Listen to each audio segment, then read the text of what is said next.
సన్నిధి ప్రేక్షకులకు నమస్కారం. మనం గురు సన్నిధి కార్యక్రమంలో భాగంగా ఎందరో యోగులను, అలాగే మరెందరో సాధకులను, మరెందరో గురువులను మీకు పరిచయం చేస్తూనే ఉన్నాం. అయితే ప్రతిసారి మన పూర్వజన్మ సుకృతం లేదంటే మనం చేసుకున్న అదృష్టం ఇవే చెప్తున్నారంటే కొంచెం మార్చండి అని చాలామంది అడుగుతూ ఉంటారు.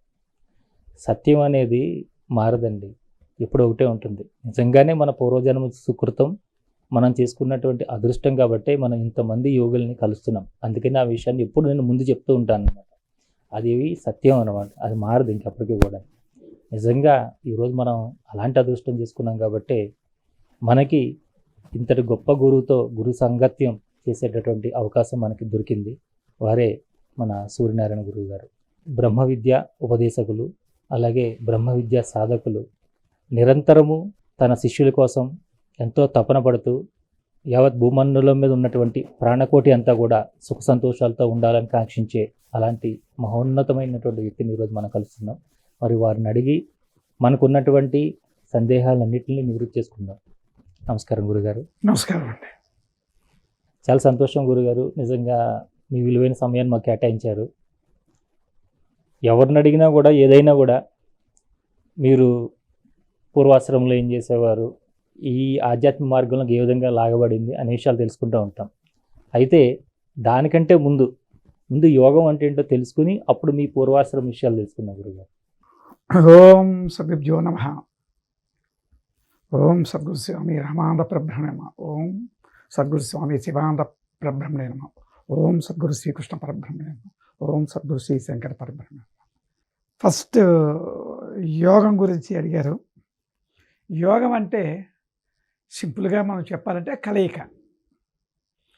ఏది కలిగాలి? జీవుడేమోని పరమాత్మలో కలిగాలి. అదే పరమాత్ముడు ఏకం సత్ విప్రాబౌధావదంతే అంటున్నాం కదా, ఉన్నది ఒకటే వస్తువు. మరి జీవుడు వేరుగా ఉన్నాడా?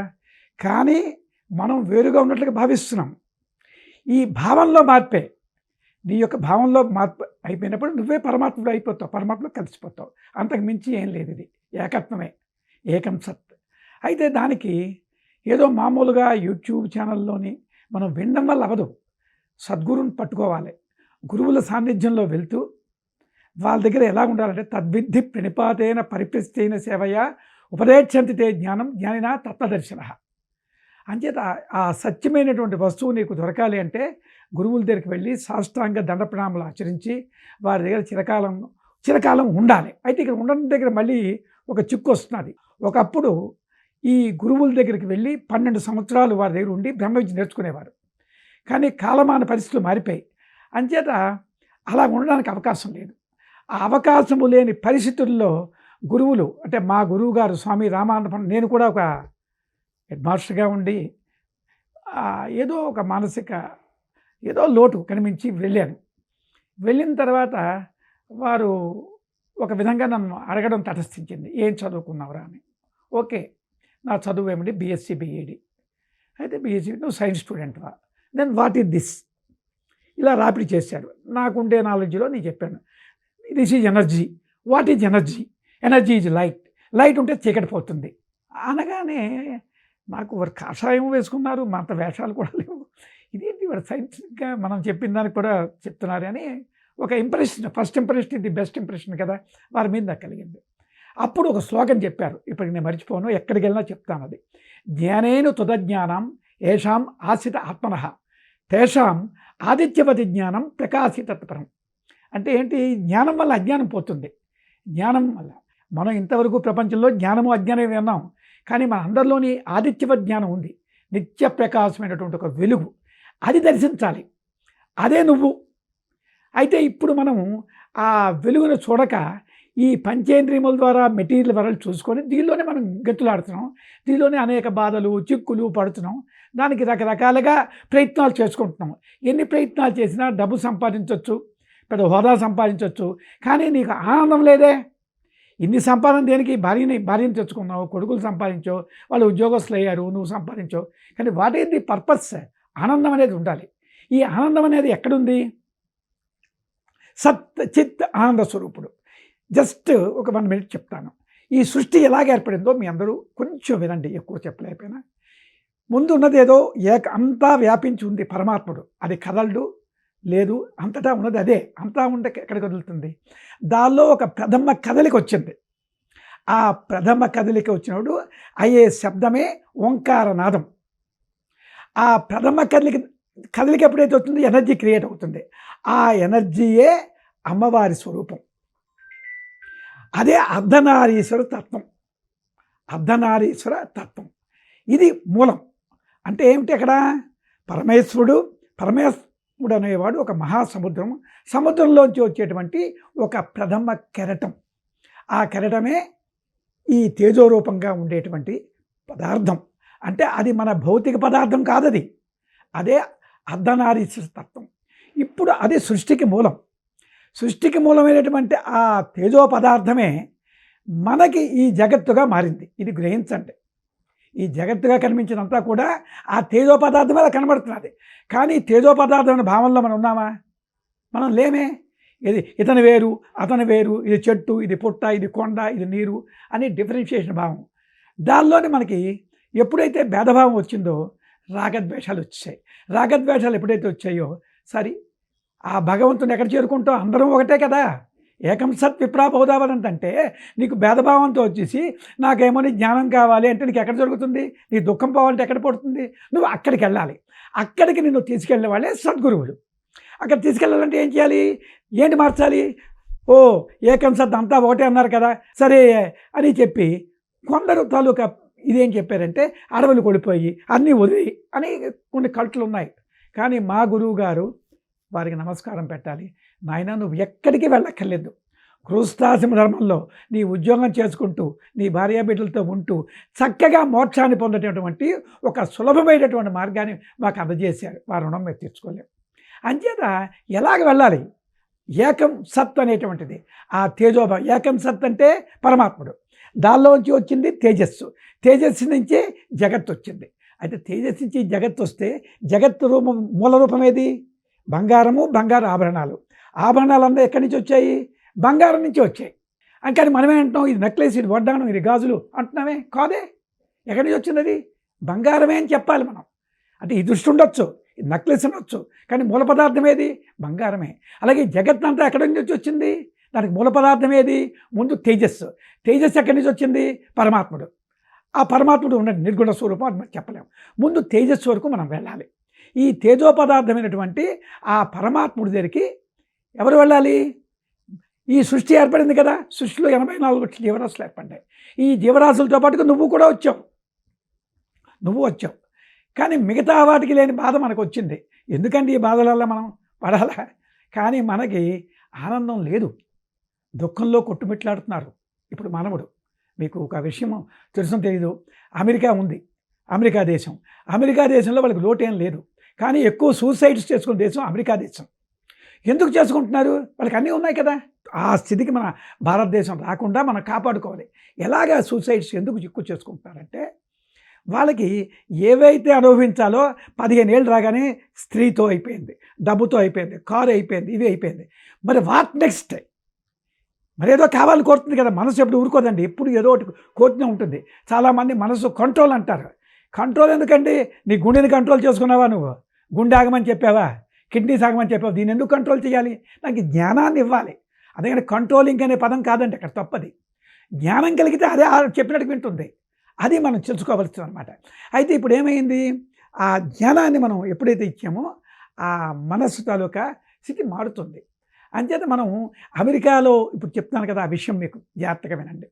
అక్కడ ఎందుకు వచ్చిందంటే వాళ్ళకి ఎంతసేపు మెటీరియలే. ఈ కారు కొన్నాడు, మరో car. Half of the land in America developments పోయింది. భూమికి తవ్వాలండి, ఏది కావాలన్నా. అయితే మరేమవుతుంది? భూమాత, మనం దాన్ని భూమాత అంటున్నాం. దాన్ని పూర్తిగా చెడగొట్టేస్తే దాన్ని ఉపయోగించుకొని నేర్చుకున్నాం. నువ్వు తయారు చేసావా భూమిని? ఎవడ? పరమాత్ముడు సొత్తు నీకు ఎందుకు ఇచ్చాడు? నువ్వు జాగ్రత్తగా నువ్వు నన్ను కాపాడాలి. కాపాడకుండా అడవులను నరికేసి, చెట్లు నరికేసి, పొల్యూషన్ పెంచుకొని ఆ పొల్యూషన్తో, ఆ భౌతిక సుఖాలతో వాళ్ళ ఉన్న ఎనర్జీ తగ్గిపోయింది. అంటే మానసిక ఆలోచన పరిధి తగ్గిపోయింది. ఎప్పుడైతే మానసిక ఆలోచన పరిధి తగ్గిపోయిందో ఆనందానికి దూరం అయిపోయారు. ఎప్పుడైతే ఆనందానికి దూరం అయిపోయారో అప్పుడు ఆత్మహత్యలు, వాడిని పొడవడాలు, తిట్టడాలు అన్ని రకాల నాన్సెన్స్ మనమైనా అంతేనండి. ఆనందం లేకపోతే అన్ని పనులు చెడు పనులే మనం చేస్తాం. అంచేత ఇప్పుడు ఏం చేయాలి వాళ్ళకి? ఆ సంగతి అలా ఉంచండి. ఇప్పుడు మన దగ్గరికి వద్దాం. మన భారతీయ సంప్రదాయంలో సనాతన ధర్మం మనకుంది. యోగం ఎందుకు అవసరం? మన తాలూకా శక్తి మన పంచ జ్ఞానేంద్రియముల ద్వారా బయటకు వచ్చింది. బయటకు వచ్చిన తర్వాత ఏమైంది? మనకి అంతా మ్యాటరే కనిపించింది. ఈ మ్యాటర్ ఎక్కడి నుంచి వచ్చిందో తెలిసినా? ఆభరణం చూసావు అంటే జగత్తే ఆభరణం అని చెప్తున్నాను. చెట్టు పుట్ట కొండ నీరు. కానీ ఎక్కడి నుంచి వచ్చిందండి ఈ జగత్తు? ఆ తేజో పదార్థం. అదే అర్ధనారీశ్వర తత్వము. అదే అమ్మవారు. అమ్మ ఏం చేస్తుందండి? నీ కోరికలు తీరుస్తుందా తీర్చదా? నువ్వేది కోరి తీరుస్తుంది. మనకెందుకండి ప్రపంచాన్ని అడగడం?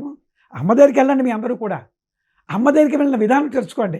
మీరు ఎక్కడికి వెళ్ళకెళ్ళి మీ దగ్గరికి ఏది కావాలో అంతా అమ్మ ఇస్తుంది. అయితే ఎలాగ వెళ్ళడం?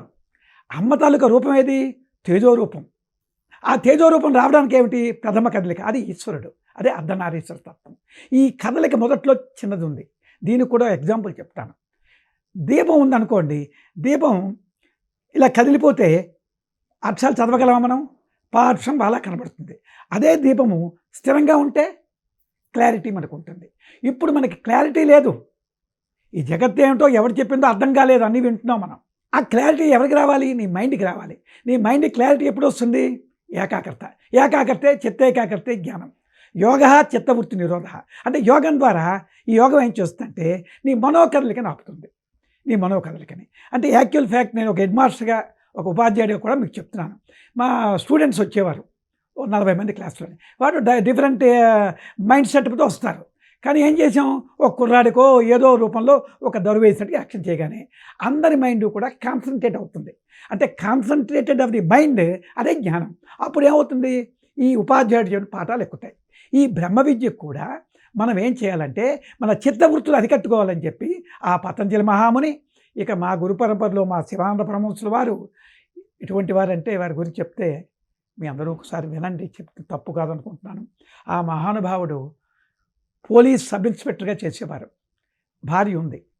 ఒకరోజు వారు ఇంటి నుంచి ఆఫీస్కి వచ్చారు. భార్య కౌలు పెట్టింది. వెళ్తే ఇతను తొడ మీద ఆమె తలపెట్టి ప్రాణం విడిచిపెట్టింది. చూడండి ఎలాగుంటుందో. అంత ప్రేమస్పదంగా ఉండే భార్యాభర్తలు ఏంటి చక్కగా ఆరోగ్యంగా ఉన్నాడు, ప్రాణం విడిచిపెట్టగానే ఇతనిలో ఈ డొక్కు ఉంది. డొక్కుకి వాల్యూ ఉందా? లేదు, నో వాల్యూ. ప్రాణం ఉంటే కదండి దీనికి విలువ ఇస్తాం మనం. ఈ ప్రాణం ఎక్కడికి పోయింది, ఎలాగుంది అని తెలుసుకున్నంత ఎవరు చెప్పగలరండి? ప్రాణం ఎక్కడికి పోయిందో చెప్పగలరా? Nobody in the universe. అప్పుడు వారికి ఫలనీ క్షేత్రంలో ఒక మహాత్ములు ఉంటారు అనేసి అక్కడికి వెళ్ళారు. అక్కడ ఒక 2 సిద్ధపురుషులు తన చెవిలో ఒక మంత్రోపదేశం చేశారు. అదే మీకు మేము చెప్పబోయేది అనుకోండి. దాంతో ఆ ఫలనీ క్షేత్రం చుట్టూ 3 రోజులు తిరిగిన తర్వాత ఆ ధ్యానంలో కూర్చొని నిర్వికల్ప సమాధి కొడిపోయారు. 3 సంవత్సరాలు ఉండిపోయేవారు. అప్పుడు బ్రిటిష్ వాళ్ళ టైం. ఒక కలాం అనే ఫారెస్టరు వచ్చాడు. ఆ కలాం అనే ఫారెస్టర్కి ఈ శరీరం తగిలింది. తుప్పలు డొంకలు పట్టాయి. చూడగానే అవి తీశాడు. దివ్య తేజస్తో శరీరం ఉంది. అప్పుడు చుట్టుపక్కల అందరిని పిలిస్తే కొన్ని వేల మంది వచ్చారు. అందరూ ప్రార్థన చేసుకుంటే వస్తే కళ్ళు తెరిచి చూశారు. ఇలాగా జగత్ అంతటినీ కూడా చూడగానే వారు అనుకున్నారట, అరే నేను కూడా ఒక అజ్ఞానంలో పడి దుఃఖంలో మునిగిపోయానే, మరి నేను వెళ్ళిపోతే వీరికి ఎవరు చెప్తారే ఈ ప్రపంచానికి జ్ఞానాన్ని, ఆనందాన్ని అందిస్తారే అని అతనికి మానవాళి యందు ఒక కరుణ కలిగి సరే అని చెప్పి అతను మన ప్రపంచంలోకి వచ్చారు. ఆ రోజుల్లో అంటే మన విశాఖపట్నం, సాలూరు, రాజాము వచ్చారు. మనకు తెలియదు ఎందరో మందికి వారు తెలుసుకునేటువంటి ఆ యోగ విద్య ఆ సిద్ధపురుషులు ఇచ్చింది మనకి డైరెక్ట్గా నేర్పిస్తారు. వారు ఏది చూడలేదండి. వారు చూడలేదు. యోగం చేయండి మీకు అంతా బాగుంటుంది అని చెప్పేశారు. ఆ విద్యని ఆ విధంగా వారు ప్రచారం చేసి అందించారు. అందించేంత వారు వడగర అందులో పెద్ద ఆశ్రమం మిగతా 5 చోట్ల పెట్టారు. అటువంటి మహాత్ముల దగ్గర వారి అనుగ్రహాన్ని పొందినటువంటి వారు మా గురువు గారు బ్రహ్మర్షి శ్రీ స్వామి రామానంద పరమహంసుల వారు. వారు విజయవాడలో ఒక ఆశ్రమం పెట్టారు. విజయవాడలో ఆ విజయవాడ ఆశ్రమం తర్వాత మా అదృష్టమేమో విజయవాడకి మేము వెళ్ళాము. వారు మాకు దగ్గరగా కామనవలస అనే విలేజ్లో ఒక ఆశ్రమం పెట్టారు. పెట్టిన తర్వాత వారి దగ్గర మేమందరం కూడా నాకు 35 ఏళ్ల వయసు. అప్పుడు నేను వారి దగ్గరికి వెళ్ళి చెప్పాను కదా మీకు శ్లోకం. ఆ శ్లోకానికి ఇప్పుడు వస్తున్నాను మళ్ళీని. అంటే ఏమిటి నాకు చెప్పారు? 3 అంతవరకు మనకేం తెలియదు కదండి. మేము తెలియని స్థితిలో ఉన్నాం. ఇలాగే జ్ఞానము, అజ్ఞానము, తర్వాత ఆదిత్యవ జ్ఞానం అంటే ఏంటి, ఎల్లప్పుడూ వెలుగు ఉండేది. ఈ 3 చెప్పారు. అప్పుడు ఎక్స్ప్లెయిన్ చేశారు. సూర్యుడు ఉన్నాడు కదా, సూర్యుడికి అడ్డంగా మేఘం వచ్చింది. మేఘం వచ్చిందంటే మేఘం అనేది అజ్ఞానం. దాన్ని పోగొట్టంటే గాలి అనే జ్ఞానాన్ని పంపించాం. పంపిస్తే ఏమైంది, ఈ అజ్ఞానముని ఆ గాలి అనే జ్ఞానం తీసుకెళ్ళిపోయింది. అప్పుడు మిగిలేది ఏది, నిత్య ప్రకాశమైన వెలుగు. అలాంటి నిత్య ప్రకాశమైన వెలుగు మన అందరిలో ఉంది. నీలో నాలో అన్ని జీవుల్లోనే ఉంది, అన్ని జీవుల్లోని. కానీ మానవుడు ఒక్కడికి అవకాశం ఏంటి, ఆ వెలుగుని దర్శించే భాగ్యం ఒక్క మానవుడికే ఉంది. అక్కడికి ప్రయాణం చేసే విధానమే ఇప్పుడు మేము అందరికీ చెప్తున్నప్పుడు యోగ విద్య. అక్కడికి ఎలా చేయాలి అంటే ఏదో యోగ సాధన తీసుకుంటే అయిపోదు, గురువులతో కాంటాక్ట్ ఉండాలి. నిజంగా అభిలాష ఉన్న వాళ్ళకి మేము భోజనం పెట్టి నేర్పుతాం, డబ్బులు అక్కర్లేదు మీకు, కానీ అభిలాష ఉండాలి మీకు. బ్రహ్మ విద్య నేర్చుకుందామని ఏదో ఉపన్యాసం సీజన్ది విన్నాం ఓడిపోయామంటే అది అక్కర్లేదు. నిజమైన తపన పౌరులకి మేము ఉన్నాం. ఓకే, అప్పుడు ఆ ఆదిత్యవ జ్ఞానం మనకు వెలుగుతుంది. అది ఇప్పుడు మనం చేయవలసిన పని ఏమిటి, ఆదిత్యవ జ్ఞానం గురించి నువ్వు ప్రయత్నం కాదు, నీలో ఉంటే అజ్ఞాన పొరం తీసేయి. అజ్ఞాన పొరం తీయాలంటే నీకు జ్ఞానం కావాలి. ఏ జ్ఞానము, ఆత్మజ్ఞానం. గురువుల దగ్గరికి వెళ్తే వాళ్ళు ఎంతో అనుభవంతో ఉండే వ్యక్తులు గురువులు అంటే. ఆ అనుభవాన్ని జోడించి మా గురువుగారు రామానంద సార్ నాకు అదే చెప్పారు. ఒక ప్రాక్టికల్ ఆస్పెక్ట్ చెప్తాను. నేను ఎండలోకి వెళ్ళడానికి కూడా నాకు చిన్నప్పుడు వెళ్ళనిచ్చేవారు కాదు, సుకుమారంగా పెరిగాం, అది వదిలిన అందరికీ. అక్కడ పొలం ఉంది గొల్లాది దగ్గర, పొలానికి వెళ్ళరా అన్నారు. వారం రోజులు వెళ్ళాము. ఈ ఎండ బాధలు పడలేకపోయేవాళ్ళం. ఎప్పుడు వదులుతారా, కానీ గురువుగారి మాట మెట్టలేం. వారం రోజులు అయిపోయిన తర్వాత ఆయనరా అప్పుడు సేద తీర్చి ఓహో నువ్వు ఏదో ఇంట్లో పనులు ఉన్నాయి కదా, ఉద్యోగం చేసుకుంటావు వెళ్ళన్నారు. నేను బయలుదేరి వచ్చాను. అయితే అక్కడ నేను గ్రహించిన తర్వాత గ్రహించాను, మన కర్మల్ని తొలగించడానికి నాకు అది పెట్టారు. అంటే దానివల్ల నా మనసు ఎంతో క్షోభ చెందింది, ఫ్యాక్ట్. అది తిరగడం చేయడం అని. కానీ దాన్ని వారి సాన్నిధ్యం ఆయన ఆగిపోయింది. కర్మ అంటే ఏంటండి, యాక్షన్, మెంటల్ యాక్షనే కర్మ. ఈ మెంటల్ యాక్షన్ వారి సాన్నిధ్యంలో వారి శక్తితో ఆగిపోయింది. అంటే ఎన్నో కర్మలు నుంచి నన్ను తప్పించారు. అంటే గురువులు ఏం చేస్తారు, నీ మైండ్ని ఊపులాట పెడతారు. గురువులంటే ఊరుకోరండి, నేను ఊపులాట పెడతారు, ఆ ఊపులాట తగ్గిస్తారు. ఎందుకు, నువ్వు అవి జరగకపోతే భవిష్యత్తులో నువ్వు ఎన్నో చిక్కులు పడాలి, ఆ చిక్కుల్ని తప్పిస్తారు. అది తర్వాత మాకు అర్థమైంది. ఇలాగ కర్మలు తగ్గించి, అంటే ఆ కర్మల వల్ల వచ్చేటువంటి ఆ ఫలాన్ని మనకి అందకుండా వారు స్వీకరించి మనని ఒక ముత్యంలా తయారు చేస్తారు. ఒకరోజు భూమధ్యంలో నొక్కి ఆ తేజోదర్శనం చేయించి నన్ను ఒక ఆశ్రమం పెట్టమని కోరారు. వారి తాలూకు ఆజ్ఞానుసారంగా ఒక ఆశ్రమం పెట్టడం జరిగింది. అది యోగం అంటే ఏమిటి, మనలో మనస్సులో ఉండేటువంటి చిత్తవృత్తులు, మనకు ఉదయం లేచిన వల్ల మైండ్ ఊరుకుంటుందంటే ఆ ఆలోచన ఈ ఆలోచన ఇవి చిత్తవృత్తులు అంటారు. ఇన్ని ఆలోచనలు ఉన్నాయి, దాన్ని తగ్గించాలంటే ఏం చేయాలి, యోగ సాధన చేయాలి. సాధన చేసిన తర్వాత ఏమాలి, ఏకాగ్రత వచ్చిన తర్వాతే గురువు చెప్పింది ఎక్కుతుంది. అప్పుడు గురువు చెప్పినటువంటి బోధని నీ మైండ్కి ఎక్కించాలి. గురువులు ఎలా చెప్తారు, నీ మైండ్ ఎప్పుడు ఒప్పుకుంటుంది, నీకు భార్య ఉంది, పిల్లలు ఉన్నారు, సంసారం ఉంది, నీకు దీనిలో ఉపయోగపడితేనే ముందు వింటుంది. అంచేత మా గురువుగారు నాకు చెప్పింది ఏంటి, sound health and sound mind at a time through yoga అన్నారు. లేదా బ్రహ్మ విద్య మోక్షం అంటే మనకేం తెలుసు, తెలియదు కదా. ఎట్ ఏ టైం ఒకేసారి ఈ యోగ విద్య చేయడం వలన శారీరక ఆరోగ్యము మానసిక శాంతి లభ్యమవుతాయి. మా గురువుగారు ఒకటి చెప్పారు, వారు మహా తపస్సు చేశారు ధవళేశ్వరం దగ్గర, ఎంతో తపస్సు చేసి మాతో వారు ఒక్క సన్యాసికి ఇవ్వలేదు, దాన్ని మీరు చెప్పినట్టుగా ఉపదేశం అందరూ కూడా గృహస్థులకే ఇచ్చారు. ఇచ్చి ఒరే నేను కష్టపడ్డానరా, నా అంత మీరు కష్టపడొద్దు, మీకు ఈజీగా బ్రహ్మ విద్య చెప్పిస్తున్నారు.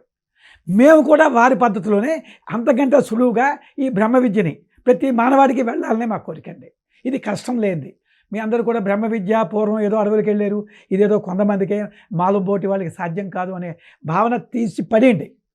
ఎవ్రీవన్ ఈజ్ ఎలిజిబుల్ టు, అయితే ప్రొవైడెడ్ ఏంటి ఆ గురువుతో కాంటాక్ట్ ఉంటే ఈజీ. ఇప్పుడు నీ మనస్సు ఏమైందంటే మామూలు జీవుడుతులక మనస్సు ప్రపంచ వ్యవహారంలో మునిగిపోయింది కనుక చంచలం అయిపోయింది. దాన్ని లోపలికి తీసుకెళ్ళాలి. లోపలికి ఎలా తీసుకెళ్ళాలి, అదే యోగం. యోగం అంటే ఏంటి, ప్రాణాయామం అన్నదే, అదే అంతర్ముఖ ప్రాణాయామం అంటాం. అది మీదకి లాగుతుందో కొద్దీ ఈ ప్రాణశక్తి పెరుగుతుంది. ఈ ప్రాణశక్తి ఎంత పెరుగుతుందో మనస్సు అంత ఏకాగ్రత చెందుతుంది. గుర్తుపెట్టుకోండి, ఈ మనస్సు ఎంత ఏకాగ్రత చెందుతుందో అంత చెప్పిన విషయాలు మీకు అర్థమవుతాయి. ఎంత అర్థమవుతుందో అంత యోగ సాధన మీరు చేయగలరు. అంతేకాని మనస్సును అనేదాన్ని కంట్రోల్ చేయడం కాదండి. మనస్సును కంట్రోల్ చేయడం అనేది తప్పు. గుండెని కంట్రోల్ చేయండి, గుండె ఆపండి, కిడ్నీస్ ఆపండి, మైండ్ కూడా అది మహా జ్ఞానస్వరూపమైనటువంటి మైండ్ పరమాత్మ నువ్వు నేనే టాపుతాం. కానీ ఎలాగా దాని ఇంతవరకు ఏముంది, ప్రపంచం నిజం అనుకొని మెటీరియల్ భావంలో గెంతుతున్నది. ఒరే బాబు, నీకు మెటీరియల్ కావాలి, నీకు డబ్బు కావాలి, ఇల్లు కావాలి, ఉద్యోగం కావాలి, నువ్వేం చేస్తున్నావు? అలా ఏడుకొండల వాడి దగ్గరకో ఇక్కడికో వెళ్తున్నావు. ఇవన్నీ మంచిది, మన పూర్వీకులు చెప్పింది, అభిషేకాలు చేయాలి, పూజలు చేయాలి, వీటిని నేను ఖండం చేయలేదు. కానీ ఆ దైవం ఏ రూపము? తేజస్సే వెంకటేశ్వరుడు, తేజస్సే ఈశ్వరుడు. ఆ తేజస్సు ఎక్కడుంది? నీలోనే ఉంది. భ్రువోర్మధ్యే శివస్థానం మనస్తత్ర విలీయతే జ్ఞాతవ్యం తత్పదం తురీయం ఎత్ర కాలో నవిచితే అని చెప్పే శాస్త్రం. అంటే అక్కడికి వెళ్తే ఏమవుతుంది? నీ మైండ్ ఎనర్జీ కోల్పోయింది, ఛార్జింగ్ అవుతుంది. అది ఇక్కడికి వెళ్ళడం ఎలాగ వెళ్తుంది? త్రూ ప్రాణాయామ. రెండో మార్గం లేదు. ఆ ప్రాణాయామం ద్వారా అక్కడికి వెళ్తున్న కొద్దీ, గురువుల దగ్గర జ్ఞానం పొందిన కొద్దీ అప్పుడు ఏమవుతుందంటే నీ మనస్సు తేజోవంతం అవుతుంది. ఎప్పుడైతే తేజోవంతం అయిపోయిందో నీ మనస్సు ఆటోమేటిక్గా అదే స్వయం పశ్యేత్ ఆత్మరాజ్యం సుఖీ వసేత్ ఆత్మానందం స్వయం బోధ్యత్ స జీవన్ముక్తుడిచితే, వాడే జీవన్ముక్తుడు. అంటే ఏమిటి? నిన్ను నువ్వు చూడాలి. అదే కదా రమణ మహర్షి చెప్తారు, నిన్ను నువ్వు తెలుసుకో, నిన్ను తెలుసుకో. అంటే ఏమిటి? నీ తెలుసుకునేది ఏది? మనలోని మైండ్. ఈ మైండ్కి జ్ఞానం ఇవ్వాలి. అంటే జ్ఞానం అంటే ఏంటనుకుంటున్నాం మనం? ఇదో ఈ సీని ఛానల్లో మేము ఉపన్యాసం చెప్పించాం అయిపోయిందంటే ఇది కాదు. ఆ తేజోవంతంగా మీ మనసుని తయారు చేసేటువంటి గురువులు మనకు కావాలి. ఇప్పుడు ఎప్పుడైతే నీ మనసు తేజోవంతం అవుతున్నాడో నీకు అన్ని సిద్ధత్వాలు వస్తాయి. సిద్ధపురుషులు వేరే అనుకోకండి మీరు. అలా వాడు సిద్ధపురుషుడు, వీడు సిద్ధపురుషుడు, వాడు గొప్పవారు కాదు. మీ అందరం కూడా సిద్ధత్వానికి ఎలిజిబిలిటీ. మీరు ప్రాణాయామం చేసి మా గురువుగారు చెప్పేవారండి, యోగం చేయరా, జ్ఞానాన్ని పొందురా, నీకు ఏది కావాలంటే నీ ఇంటి దగ్గరికి వస్తుంది. ఎందుకు వస్తుందని మీ ప్రశ్న వేయొచ్చు అంటారా మీలోని? ఎందుకు వస్తుంది చెప్పమంటారా? వినండి. ఏం లేదండి, నీ దగ్గర బంగారం ముద్ద ఉంది. అప్పుడు నీకు నెక్లెస్ చేసుకోగలవు, వడ్డాన్ని చేసుకోగలవు, గాజులు చేసుకోగలవు. ఆ ముద్ద ఎంత ఉంది? అంతం లేని ముద్ద. అలాగే ఈ జగత్ అనేది దేంతో తయారు చేయబడింది? తేజస్సు. అది ఎక్కడుంది? మరి బయట ఉంటే తెచ్చుకోవడం కష్టం, నీలోనే ఉంది కదా. అక్కడికి వెళ్ళిపో, అక్కడ వెళ్ళు, మీదకెళ్ళి సీనిత్యంలో వెళ్ళాలి, జరగాలి. జరుగుతుంది, అతనే పిలుస్తారు. మన ప్రయత్నం లేకుండా జరుగుతాయి. ఇదేది కాదండి, ఆయురారోగ్య ఐశ్వర్యములు గీతలో చెప్పాడు కదా మీకు. ఎత్ర యోగీశ్వర కృష్ణ ఎత్ర పార్థో ధనుర్ధర తత్ర శ్రీ విజయోర్భూతిద్రవని తిరుమతిర్మమ. ఎక్కడైతే యోగీశ్వరుడైన కృష్ణుడు, ధనుర్ధారి అయిన అర్జునుడు ఉంటారో అక్కడ శ్రీ సిరి విజయం అన్నీ ఉంటాయండి. అది ఇది అర్థం ఏమిటి? ఫోటోలు పెట్టేస్తున్నారు. ఫోటోలు పెట్టడం కాదు. ఎత్ర యోగీశ్వర కృష్ణ, కృష్ణ అంటే అర్థం ఏంటంటే ఎవడైతే కుండల్ని రైట్ చేస్తాడో అందరూ కృష్ణులే. కృష్ణుడు అంటే ఆ రూపం అని కాదు, అక్కడ మనం పెట్టుకున్నాం. ఎన్టీ రామారావుని కృష్ణుడిగా పెట్టుకున్నారు, ఆ రూపం నచ్చింది పెట్టుకున్నారు.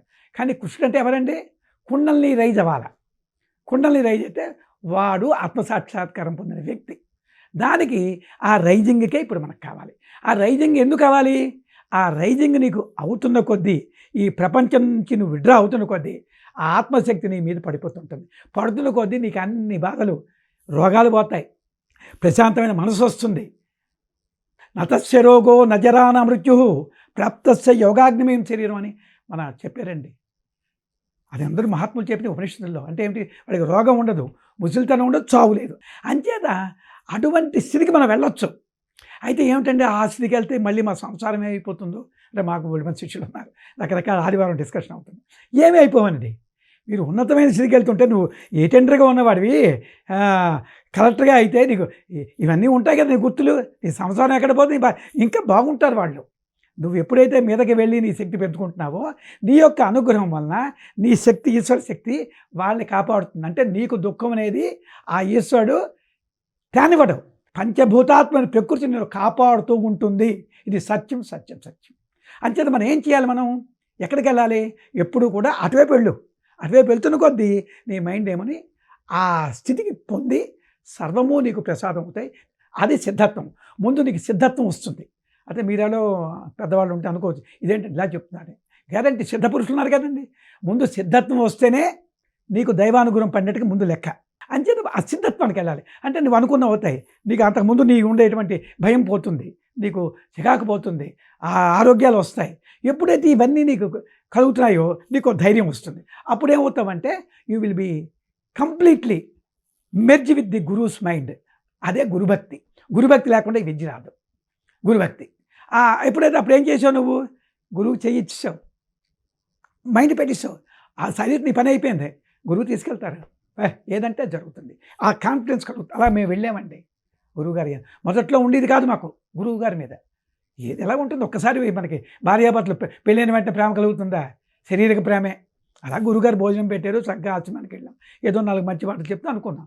కానీ రాను రాను ఏమైంది మాకు, ఆ ఇంటిమేసి వారు ఎవరో కొంచెం కొంచెం అర్థమైంది. అది పూర్తిగా అర్థమైందని అనలేము. మనకి రియలైజేషన్ అవ్వకుండా అవతల వాడు రియలైజ్డ్ పర్సన్ తెచ్చుకోలేము, గుర్తుపెట్టుకోండి. Then once we realised soul అయితేనే అవతల రియలైజ్డ్ సోల్ని గ్రహిస్తుంది. లేనివాడు ఒట్టిదే. అలాగ మాలో కొంచెం కొంచెం ఒకసారి వచ్చిందని చెప్పం, స్టెప్ బై స్టెప్ మేము వెళ్తున్న కొద్దీ ఓహో గురువుగారు మన ఇంత ప్రేమ చూపెట్టేవారు. ఆ ప్రేమతో ఒక రోజు వారు స్నానం చేస్తుంటే ఒరే రా అని పిలిచారు.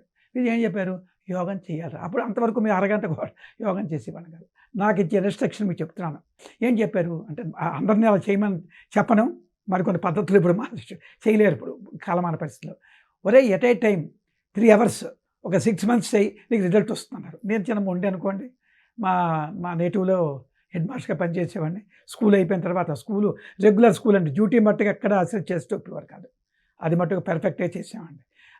కూర్చున్నాం, గాలి లేదు, ఆ రూమ్ తీసుకున్నాం, అలా కూర్చోడం, కాళ్ళు నిలిచేవి కాదు, ఇవన్నీ పడ్డాం బాధలు.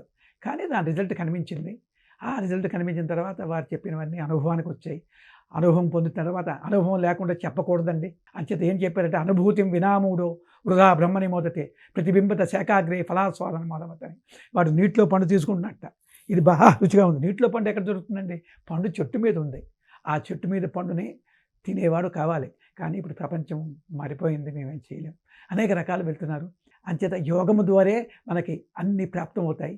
గురుగారు ఇప్పుడు యోగం గురించి మీరు చెప్పారు, కలయిక ఇది. అంటే యోగం వేరు, యోగ విద్య వేరు.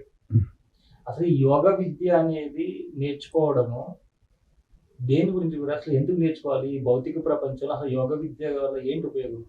ఇప్పుడు ఏదో ఇంజనీరింగ్ చేస్తే ఇంజనీర్ అవుతారు, డాక్టర్ చేస్తే డాక్టర్ అవుతారు కదా, ఎందుకు నేర్చుకోవాలి యోగ? Highest goal.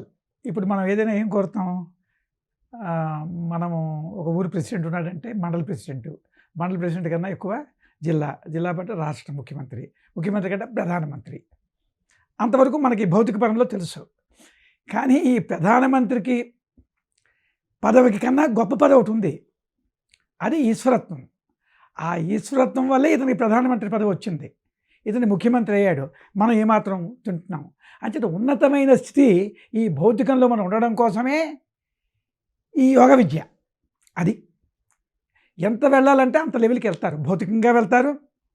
తర్వాత మీ యొక్క నిజ స్వరూపాన్ని తెలుసుకొని మోక్షాన్ని కూడా పెంచుతారు. మోక్షం అంటే మరేం కాదు, మీ యొక్క నిజస్వరూపం అంటే ఏది, తేజోరూపం, దానిలో కలుస్తారు. అక్కడి నుంచి తుర్యాతీతమైనటువంటి పరమాత్మలో కలుస్తారు. అది జీవబ్రహ్మైక్యం అని చెప్తారన్నమాట.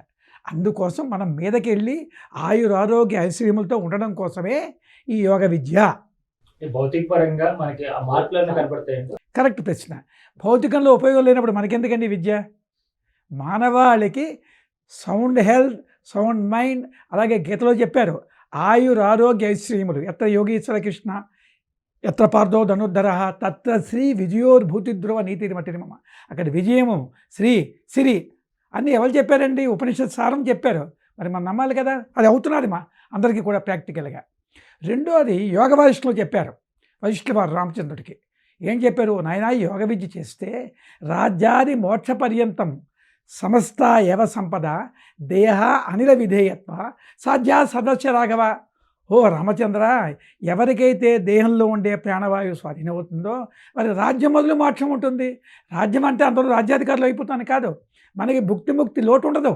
ఎవరి లెవెల్లో వాళ్ళకి వెళ్తుంది, దేనికి ఉండదు. అలాగే ఆరోగ్యంగా ఉంటారు. తర్వాత అంతిమంలో you will reach the goal. నీ తాలూకా సత్యస్వరూపం ఏది, తేజో రూపంలో కలిసిపోతావు. ఉన్నంతవరకు హ్యాపీగా ఉండాలి కదా భూమి మీద ఉన్నంత వరకు. అంచేత అన్నీ ప్రసాదించేదే యోగ విద్య అండి. అంటే ఏ పని చేయకుండా యోగ విద్య చేస్తే మనిషికి గడిచిపోతుందా గురుగారు? అయితే ఇక్కడ ఒక ప్రశ్న, కానీ కూర్చోమంటే నువ్వు కూర్చోగలవా? కూర్చోలేవు. మన కర్మవాసనలు ఉన్నాయి, అనేక జన్మలు మనం ఎత్తాం. ఆ జన్మవాసనలు అనుసరించుకొని ఒక తల్లి గర్భంలో నుంచి బయటపడి వచ్చాం. వచ్చినప్పుడు కొన్ని వాసనలు పట్టుకొచ్చాం, బాణం వదిలేసాం. ఈ శరీరంతో ఈ కర్మవాసనలు అనుభవించక తప్పదు. ఈ కర్మవాసనలు అనుభవించడం కోసమే నీ భార్యను ఎంచుకున్నావు, నీ కొడుకులను ఎంచుకున్నావు, నీ చుట్టాలను ఎంచుకున్నావు. వీళ్ళందరిలోనే నీకు దుఃఖం పెట్టిన వాళ్ళు, సుఖం పెట్టిన వాళ్ళు ఇద్దరూ ఉంటారు. ఎందుకంటే చిన్న ఎగ్జాంపుల్ చెప్తాను. మా గురువుగారి దగ్గర ఇలాగే వచ్చాడు ఒక ఊరి నుంచి సాలూరు దగ్గర వచ్చి గురువుగారి దగ్గర ఉపదేశం తీసుకున్నాడు. ఎంతో తీవ్ర వైరాగ్యం. మేము అందరం వెళ్ళిన కొత్త. లేదండి గురువుగారు హిమాలయాలు కొడిపోతాను అన్నాడు. వద్దురా బాబు అని గురువుగారు చెప్పారు. మరి వినరు కొందరు. హిమాలయాలు కొడిపాడు. అక్కడ 7-8 ఏళ్ళు ఉన్నాడు. మరి హిమాలయాల్లో కూర్చుంటే ఏమవుతుంది, మొహం మంచి తేజస్గా మళ్ళీ గురువుగారి దగ్గరికి వచ్చాడు. మేము అందరం అతను చూసాం, జిగ మెరిచిపోతున్నాడు. ఓ గొప్పవాడు అయిపోయాడు మనకు తెలియదు కదా జ్ఞానం అనుకున్నాం. గురువుగారు వాడిని పట్టించుకోలే, ఆ వ్యక్తిని.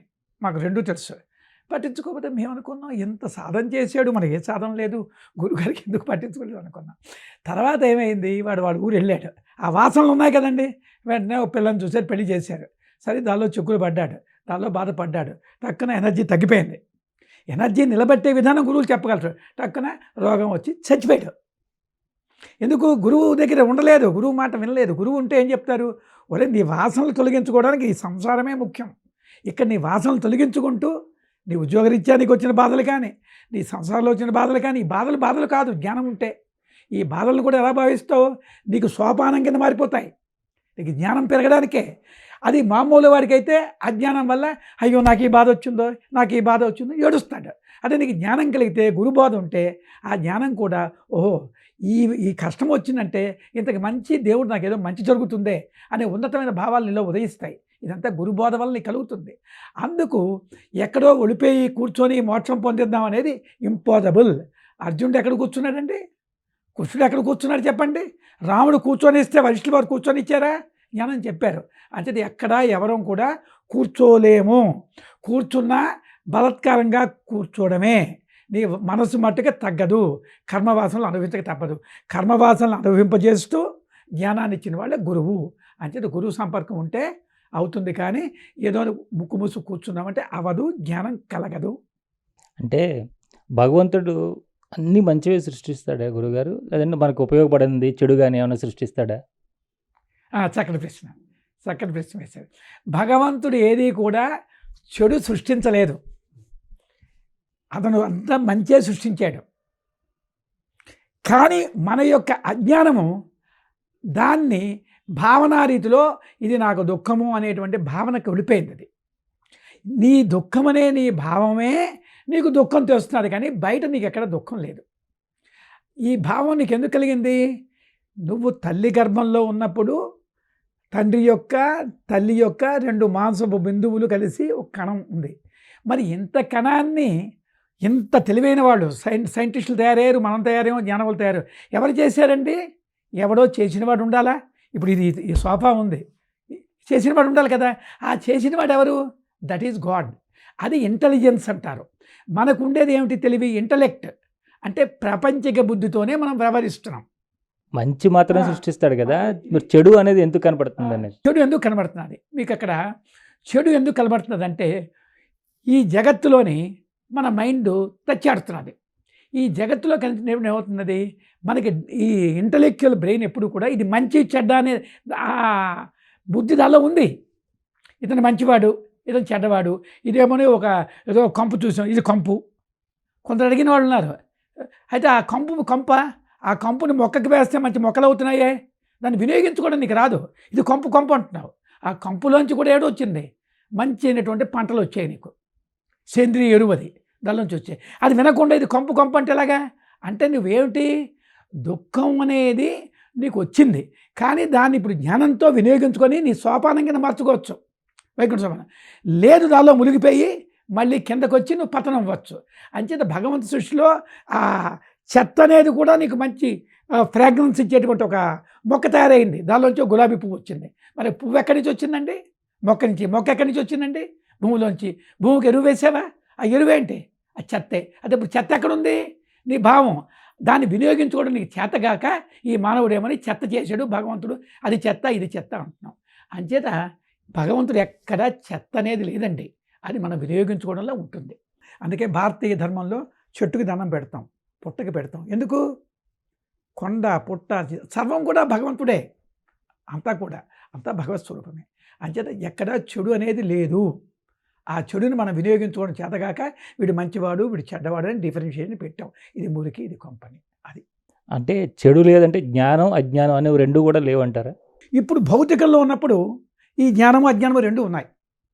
భౌతిక ప్రపంచంలో ఉన్నాం కదా. జ్ఞానం అంటే ఏమిటి?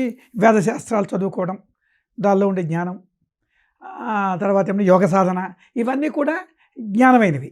ఈ జ్ఞానం ఎందుకు పొందుతున్నాం? మనలో ఉండే అజ్ఞానం. ఈ అజ్ఞానం అంటే ఏమిటి? మెటీరియల్ భావన.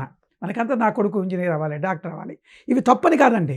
ఆ కోరికలు, ఆ కోరికలు ఏమవుతున్నాయి? ఎక్కడైనా వీడికి కొంచెం అవ్వలేదనుకోండి, వీడు పిన్ అయ్యి హార్ట్ అటాకో బీపీయో తెచ్చుకుంటున్నాడు. అంటే సమస్యని తట్టుకునే శక్తి మనకి లేకపోయింది. ఆ తట్టుకునే శక్తి మనకి భగవంతుడు ఇస్తాడు. ఆ భగవంతుడు ఆ శక్తి ఇచ్చినప్పుడు ఆ శక్తిని మనం వినియోగించుకొని ముందుకు వెళ్తూ, ఈ జ్ఞానము అజ్ఞానము రెండు ఉన్నాయి కదా, ఈ రెండు కూడా పోతాయి. ఎప్పుడు? ఆదిత్యవ జ్ఞానానికి వెళ్ళడానికి, అదే భగవద్ అనుగ్రహం, అదే చిదాకాశం, తేజోరూపం, అదే తురీయం. అక్కడికి వెళ్ళాలి. అక్కడికి వెళ్ళినప్పుడు జ్ఞానం అజ్ఞానం రెండూ లేవు, పూర్ణ జ్ఞాన స్వరూపులు అయిపోయారు. వాడే ఈశ్వరుడు. ఆ ఈశ్వరత్వం ఎవరికి ఉంది ఎలిజిబిలిటీ? మానవ జన్మ ఎత్తిన ప్రతి ఒక్కరికి కూడా ఈశ్వరుడుగా అవ్వచ్చు. అయితే మీరు అనవచ్చు ఈశ్వరుడిగా అయిపోతామని మనకి బెంగలు ఉంటాయి. ఈశ్వరుడు అంటే ఏమిటి? Supreme energy is Ishwara, lower energy is jiva. మనకి శక్తి తక్కువ ఉంది, అందుకే జీవుడు. ఈ ఉన్న శక్తిని ఖర్చు పెడితే ఏమవుతుంది? మీ దగ్గర బ్యాంక్ అకౌంట్లో ₹1,00,000 ఉన్నాయి, ఖర్చు పెట్టేస్తే ఏమవుతారండి? తగ్గిపోతుంది. తర్వాత ఏమాలి? అప్పుల పాలు అయిపోతారు. అలాగే మనం ఏమిటంటే ఉన్న పరిమిత శక్తిని పెంచుకోవడం ఎలాగో మనం తెలియక ఖర్చు పెట్టిస్తాం. దేనికి? భౌతిక విహారాల్లో, రాగద్వేషాలు, ఐషడ్ వర్గాల్లో ఖర్చు పెడుతూ తగ్గుతున్న కొద్దీ మన బ్లడ్ ఇంప్యూర్ అయ్యి మనకి అనేక రోగాలు వచ్చి ఓడిపోతున్నాం. ఇది జ్ఞానం కలిగితే, గురువు ఇచ్చిన జ్ఞానంతో నీలో ఉండే అజ్ఞానాన్ని తగ్గొడతారు. ఒరే బాబు, అంతా భగవంతుడి దగ్గరికి వెళ్ళు, అతను నీకు అన్నీ ఇస్తాడు. అదే కదా మన హిందూ తత్వం. ఆ కోవిలికి ఈ కోవిలికి పూజలు పునస్కారాలు ఎందుకు చేసుకుంటున్నామండి? అది అనమాట. ఈ విధంగా మన అందరం కూడా ఆ భగవంతుని శరణు వేడాలి. ఆ భగవంతుడికి రూపం ఏది? తేజోరూపం.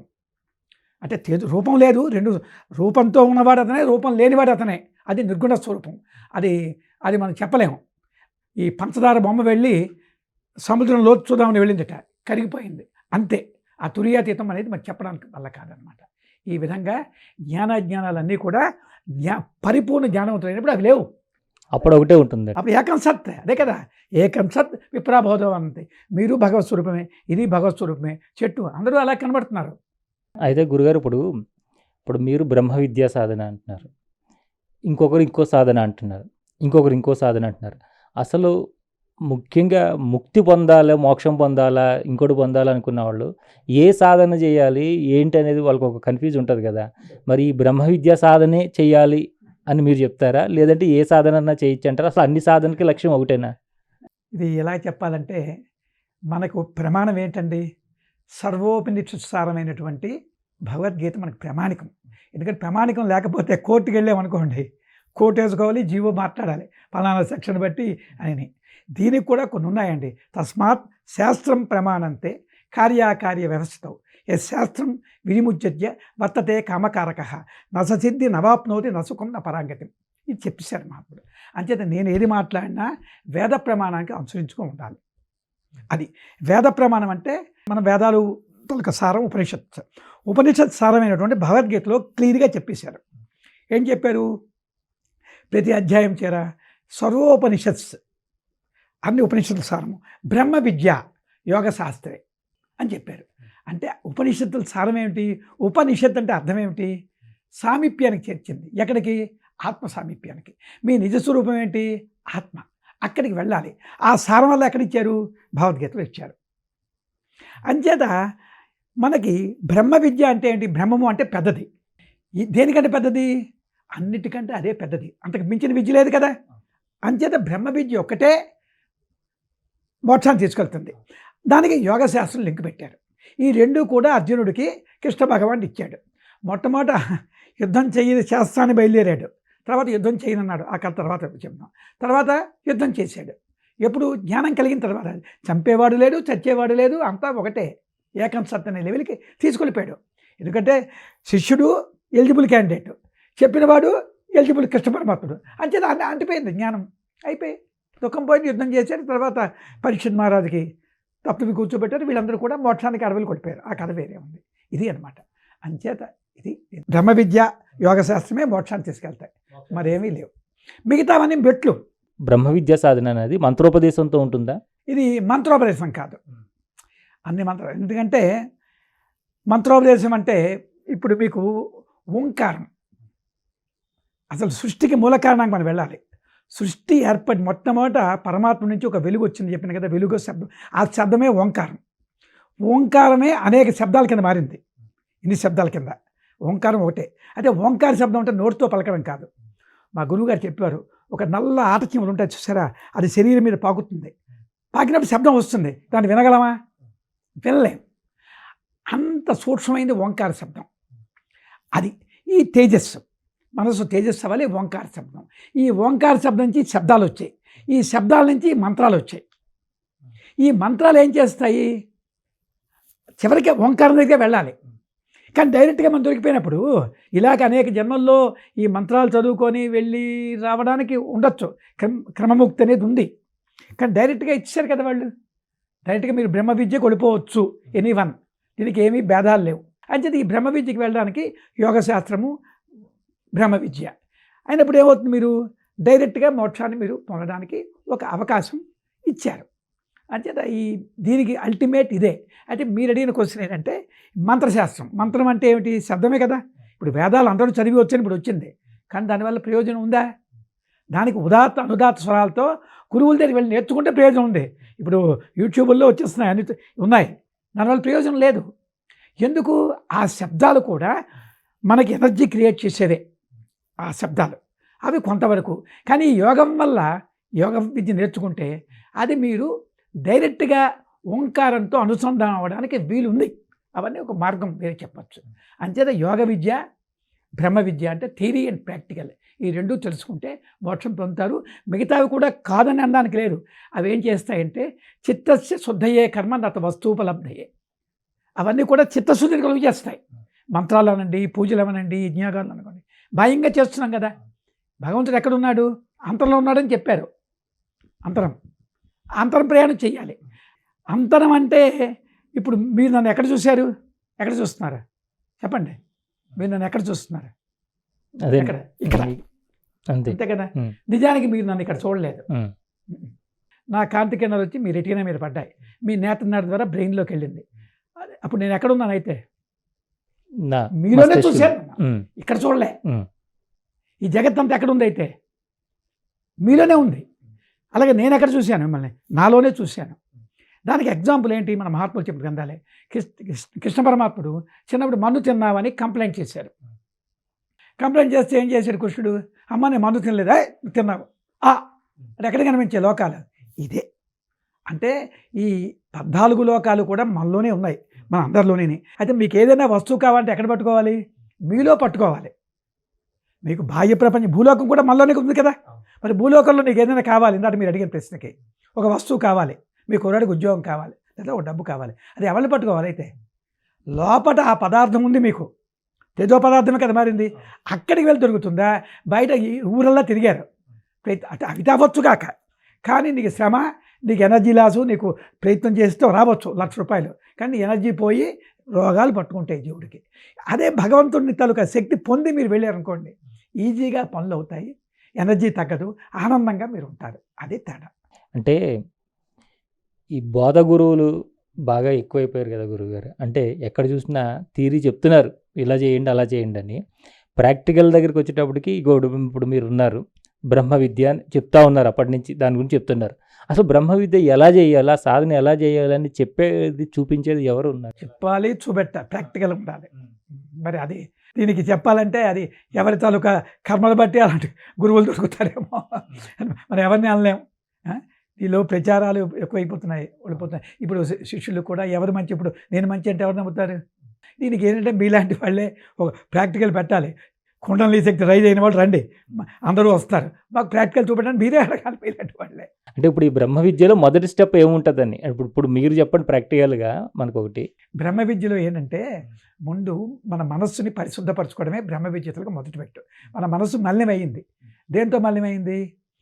ఈ మెటీరియల్తో, అంతే కదా. బాధలు, ఇప్పుడు నాకేవో నా బాధలు, రకరకాల భావనలు, నా కొడుకు బాధలు, ఇల్లు, సంసారము, డబ్బు, ఇది తప్పదు కదండి. ఈ భావం, ఇది ఇల్లు పడ్డాం, ఉదయం లేచిన మొదలు ఏలో ఉన్నాం మనము, ఈ మెటీరియల్ భావంలోనే ఉన్నాం. అదే మలినం. ఈ మలినమైన భావాన్ని వదిలేంటే వదలగలరా? మీ కొడుకుని చదివించొద్దంటే మీరు వింటారా? రాముడు కృష్ణుడికే భార్యలు ఉన్నారు, వాళ్ళే యుద్ధాలు చేశారు. మనం ఎందుకు వదలాలి? వదలమని కాదు అక్కడ. మీ మనసు పరిశుద్ధం చేసుకుంటూ వ్యవహారం చేయమని మనం చెప్పారు. ఆ పరిశుద్ధం ఎలా చేసుకోవాలి? పరిశుద్ధం ఎలాగా? మల్లెమైన మనసు పరిశుద్ధం ఎట్లా అవుతుంది అనేది ఒక క్వశ్చన్ మీరు అడిగింది. మల్లెం అంటే ఏమిటి? కదలికే మల్లెం, మనోకదలికే మల్లెం. ఈ మనోకదలికని తగ్గించడమే మల్లెం పోవడం. అంతే, అయిపోయింది. అంటే దానికి ఎలాంటి సాధన చేయాలి? దానికి యోగం చెప్పారు కదా, యోగ చిత్తవృత్తి నిరోధ, మీలో ఉండే చిత్తవృత్తులు తగ్గిస్తుంది. స్థిరం అయిపోయింది అంతే. దాంతో బ్రహ్మ విద్య తీరిపాటు కూడా గురువు చెప్తారు. గురువులు ఆ గురువు దగ్గర ఆ బోధ వినాలి. వాళ్ళు అరిషద్మార్గం ఉంటాయి శిష్యుల్లో. రోజు చెప్తుంటే ఏమవుతుంది?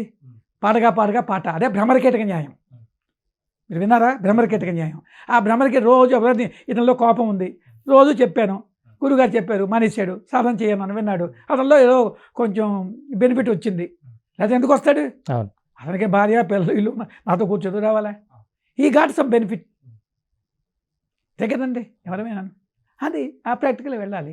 అంటే ఈ సాధనలో మీరు మనసుని స్థిరం చేసుకోవడమే మళ్ళీ పోగొట్టుకోవడం అంటున్నారు కదా గురుగారు.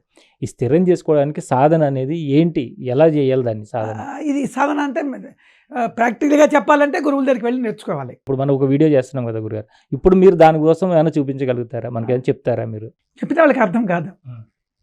ఓపెన్గా చెప్పినా ప్రాక్టికల్గా అది ప్రయోజనం లేదు. దానివల్ల రిపర్కషన్స్ కూడా వస్తాయి. అందుకు చెప్పం, మరేం లేదు. ఎవరైతే మీ దగ్గరికి వస్తారో వాళ్ళకి ఆ ప్రాక్టిక్కి చెప్పేసి ఏమీ లేదు. 10 నిమిషాలు వాడు చెప్తాం. నిత్యం గురువుతో అనుసంధానం అది కూడా చెప్పండి. మేము ఆన్లైన్ సత్సంగం పెట్టుకున్నాం. దానిలో ఉంటే కొన్ని విషయాలు తెలుస్తుంటాయి. అంటే నిజమైన జిజ్ఞాసుడికి నేను చెప్తున్నాను. అదే ఈ కుండలిని గురించి ఇప్పుడు ఈ రోజుల్లో నిన్నగాక మొన్న సాధనలోకి వచ్చిన వాళ్ళు కూడా దాని గురించి మాట్లాడేస్తున్నారు. చాలా ఇదిగా ఉన్నది. అది ఏంటి అసలు? ఈ నిజంగానే కుండలిని జాగృతి అనేది ఉందా, లేదా ఎప్పుడు జాగృతి అయ్యే ఉంటుందా మన లోపల? అంటే యాక్చువల్లీ మీరు చెప్పిన బాగా చెప్పారు.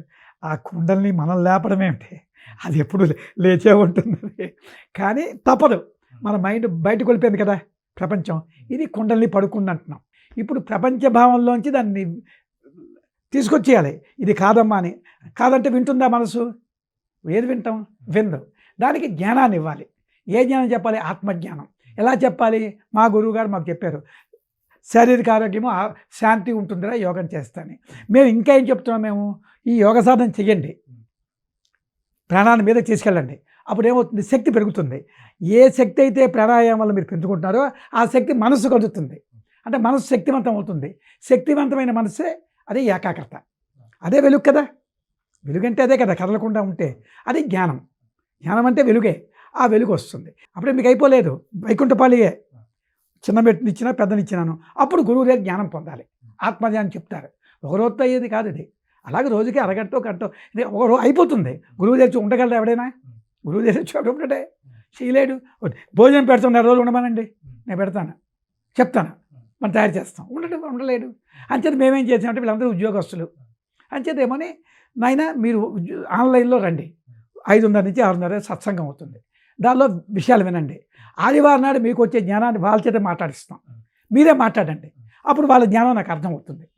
ఇప్పుడు నేను మా వాళ్ళకి టిక్ మార్క్ పెట్టాను, ఆ క్యాచ్ చేశారు ఇప్పుడు నేను చెప్పిన సబ్జెక్ట్. ఎప్పుడైతే మీకు ఆ తేజో పదార్థం వైపు వెళ్తున్నారో మీకు సిద్ధత్వం వస్తుంది.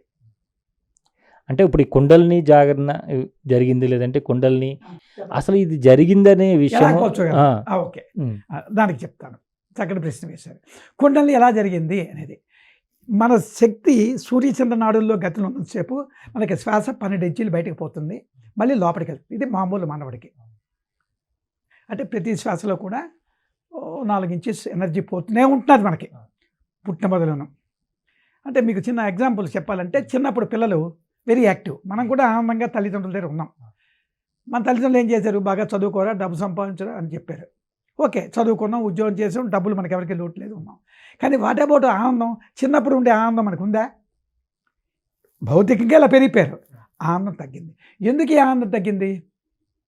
భౌతికంగా మీకు కలిగినప్పుడు దానికి కారణం ఏంటి? చిన్నప్పుడు వాడి శ్వాస లోపటే ఆడుతుంది పిల్లడికి. తల్లిదండ్రుల మీద భారం పెరిగాడు, గంతుతాడు, ఆడతాడు, మా అమ్మ నాన్న చూసుకుంటాను. అంతే వాడికి బాహ్య చింతలు లేవు. ఇప్పుడు మనం కూడా చూడండి, గాఢ నిద్రలో ఉన్నాం. గాఢ నిద్రలో మీ చింతన ఉందా? ఏ చింత లేదు. అబ్బా సుఖంగా నిద్రపోయాను. అదే జాగృత అవస్థ రాగానేమే మళ్ళీ మీ చింతలు, మీ ఉద్యోగం, మీ ఇది మీకు అన్నీ వచ్చేసాయి. ఈ జాగృతావస్థలో కూడా గాఢ నిద్రలో ఎలా ఉన్నారో అలాగ ఉండాలి. ఇక్కడ మళ్ళీ ఇప్పుడు జాగృత అవస్థలో కూడా గాఢ నిద్రలో ఉన్నట్టుగా ఉంటే ఈ పనులు ఎలాగ అది అంటే చూసారా, అదే వేయాలి. ఇప్పుడు మీరు చెప్పిన చక్కటి మాట. అక్కడ దానికి ఏం చెప్పారంటే, జాగృతావస్థలోని కర్మలు నీకు చేస్తావు, కానీ మా గురువుగారు చెప్పారు దాని తాలూకా దృష్టి అంతరంలో ఉండి బాహ్య కర్మ చేయడం ఒక టెక్నాలజీ ఉంది. ఆ టెక్నికే గురువులు చెప్తారు. బాహ్య కర్మలు చేయడం అనేది అంతరంలో ఉన్నారు మీరు, బయట కర్మ చేస్తున్నారు, మీ ఎనర్జీ లాస్ లేదు. ఎనర్జీ లాస్ అవ్వకుండా బాహ్య కర్మలు చేసేటువంటి టెక్నాలజీ ఇప్పుడు నోట్లో చెప్పినంత మాత్రం అర్థం కాదు. ఇది చాలా ప్రాసెస్ ఉంది.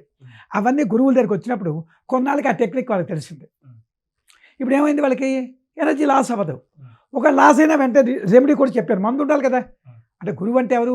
విషజే భవిరోగినం, పెద్ద డాక్టరే గురువు. ఆ మందు ఇచ్చాం, మళ్ళీ హ్యాపీ అయిపోయారు. మళ్ళీ మన్నాడు అదే స్థితి వచ్చిందనుకోండి, తగ్గుతాడే తగ్గడా? ఇవాళ మీరు మెంటల్గా వరి అయ్యారు. నేను కొన్ని బాత్ చేశాను మీకు, బాత్ చేసిన తర్వాత మీకేమని తగ్గింది. మళ్ళీ అదే సిచ్యువేషన్ వచ్చిందనుకోండి, అప్పుడు ఎలా ఉంటారు? జాగ్రత్తగా ఉంటారు. బాబాయ్ ఇతను వచ్చాడరా, జాగ్రత్తగా ఉండాలరా, ఉంటారా? అది జ్ఞానం స్టెప్ బై స్టెప్ కలుగుతుంది. వీళ్ళల్లో కుండలిని జాగృతిలో ఉంది అనే విషయాన్ని వాళ్ళు గ్రహించగలుగుతారు మనకు జరిగిందని, లేదంటే ఎదుటి వాళ్ళు పోల్చుకోగలుగుతారండి వాళ్ళని చూసి? అంటే రెండు ఉన్నాయి. రెండోది, ఎవరికైతే కుండలిని జాగృతం అవుతుందో వాళ్ళకి అట్రాక్షన్ పవర్ ఉంటుంది ఫస్ట్. అంటే ఇది ఒక కీలకం. వాళ్ళ ఫేస్లు కానీ, వాళ్ళ ఇది కానీ, వాళ్ళ మాట కానీ, దాన్ని బట్టి అవతలవాడు కూడా కొద్దిగా సంస్కారం ఉంటే రియలైజ్ అవుతాడు. ఈ సంస్కారం లేనివాడు రియలైజ్ అవ్వలేడు వీడికుందని. అయితే దీనికి ఇది చెప్పడం తప్పు ఒప్పు, కుండలిని రేజింగ్ ఎప్పుడైతే అయిందో ఇడా పింగళ అంటే ఈ శ్వాస, దీనికి ఏవో లెక్కలు చెప్తారు, ఇటు మారుతుంది అటు మారుతుంది అని పక్కన పెట్టండి. కుండలిని రైజ్ అయ్యి ఆత్మజ్ఞానం వచ్చినప్పుడు అదే ధ్యానం. అప్పుడు మీకు శ్వాస బయటికి రాదు. శ్వాస బయటికి రాదంటే ఎలాగా ఉంటాడా మనిషి? అది ఉంటాడు అది ఉంటాడు. ఎలా ఉంటాడంటే, మీకు మనం ఎంతవరకు ఏంటి బాధ అనుకున్నామంటే, బాహ్యమైనటువంటి దీనివల్లే మన రక్తం శుద్ధం అవుతుంది అనుకుంటున్నాం. కాదది. ఇది ఇలా అంటున్నా కదా, ఇది లోపలికి వెళ్తున్నది, కానీ లోపల ప్రక్రియ మనకు తెలియదు, డాక్టర్లకి తెలియదు. మన ప్రాణం మీదకి వెళ్తున్నది. అంటే మా గురువుగారు చెప్పారు, ఇన్ అండ్ అప్. ఇది ఇన్ అవ్వగానే ఇది అప్ అవుతున్నది ఆటోమేటిక్గా. ఇది ఏమవుతున్నది, ఈ అప్ అవగానే కొంత ఎనర్జీ వస్తున్నది కదా, ఆ ఎనర్జీ ఏమవుతున్నది అంటే బ్లడ్లోకి వెళ్తున్నది, బ్లడ్ ప్యూరిఫై అవుతున్నది. దానికి లంగ్స్ ఇవన్నీ మనం పెడుతున్నాం అనుకోండి ఆ పక్కన, ఆ లంగ్స్లో కూడా ఆ ఎనర్జీ వల్లే అది ప్యూరిఫై అవుతున్నది. అక్కడి నుంచి మళ్ళీ హార్ట్కి రావడం, సర్క్యులేషన్ అవుతున్నది. ఈ ప్యూరిఫికేషన్ అనేది దైవశక్తి వల్లే అవుతుంది. దీనికి మరొక ఎగ్జాంపుల్ కూడా మీకు చెప్తాను. డయాలసిస్ ప్రాసెస్ మీరు విన్నారు, కిడ్నీస్ గట్ట ఫెయిల్ అయితే. ఈ డయాలసిస్ ప్రాసెస్ అనేది భగవంతుడు మనలో పెట్టేశాడు. ఆ డయాలసిస్ ప్రాసెస్ మరి ఈ ఊపిరి ఇటు అటు వెళ్తుంటే డయాలసిస్ అయిపోవాలి కదా, అవలేదే వీడికి. ఎప్పుడైతే మీ ప్రాణం మీదకి వెళ్ళలేదో, కింద కొలిపోయిందో, వీడికి అన్ని శక్తులు తగ్గిపోయాయి. అప్పుడు డయాలసిస్ వీడికి అవ్వలే, అంటే దైవశక్తి తగ్గిపోయిందని. అది లాస్ట్ స్టేజ్. కొందరు బతికితే బయటికి రావచ్చు, వారానికి ఒకసారి డయాలసిస్ చేసుకోవడం, బతకడం, అది వేరే సంగతి. ఇప్పుడు మనకు అవసరాలు ఉండవు, డయాలసిస్ మనకు అక్కర్లే. ఎందుకు? మీదకి లాగుతున్నారు ప్రాణం. ప్రాణం అంటే అగ్ని స్వరూపం. ఆ అగ్ని ఎక్కడ ఉంటుంది? ప్రాణం అంటే మనస్సు. మనస్సు ప్రాణం ఒకటే, ప్రాణ కదలికే మనస్సు. ఆ మనస్సు మీ బ్లడ్లో ఉంది. ఎప్పుడైతే మీ ప్రాణం మీదకి లాగారో, ఎనర్జీ పెరిగిందో, మైండ్లో ఎనర్జీ పెరిగి ఆ మైండ్ మీ బ్లడ్లో ఉంటున్నది. ఎప్పుడైతే మీ మైండ్ మీ బ్లడ్లో ట్రావెల్ అవుతున్నదో, ఈ మైండ్ శక్తి ఏమని బ్లడ్లో వెళ్ళి బ్లడ్ ప్యూరిఫై అయిపోతుంది.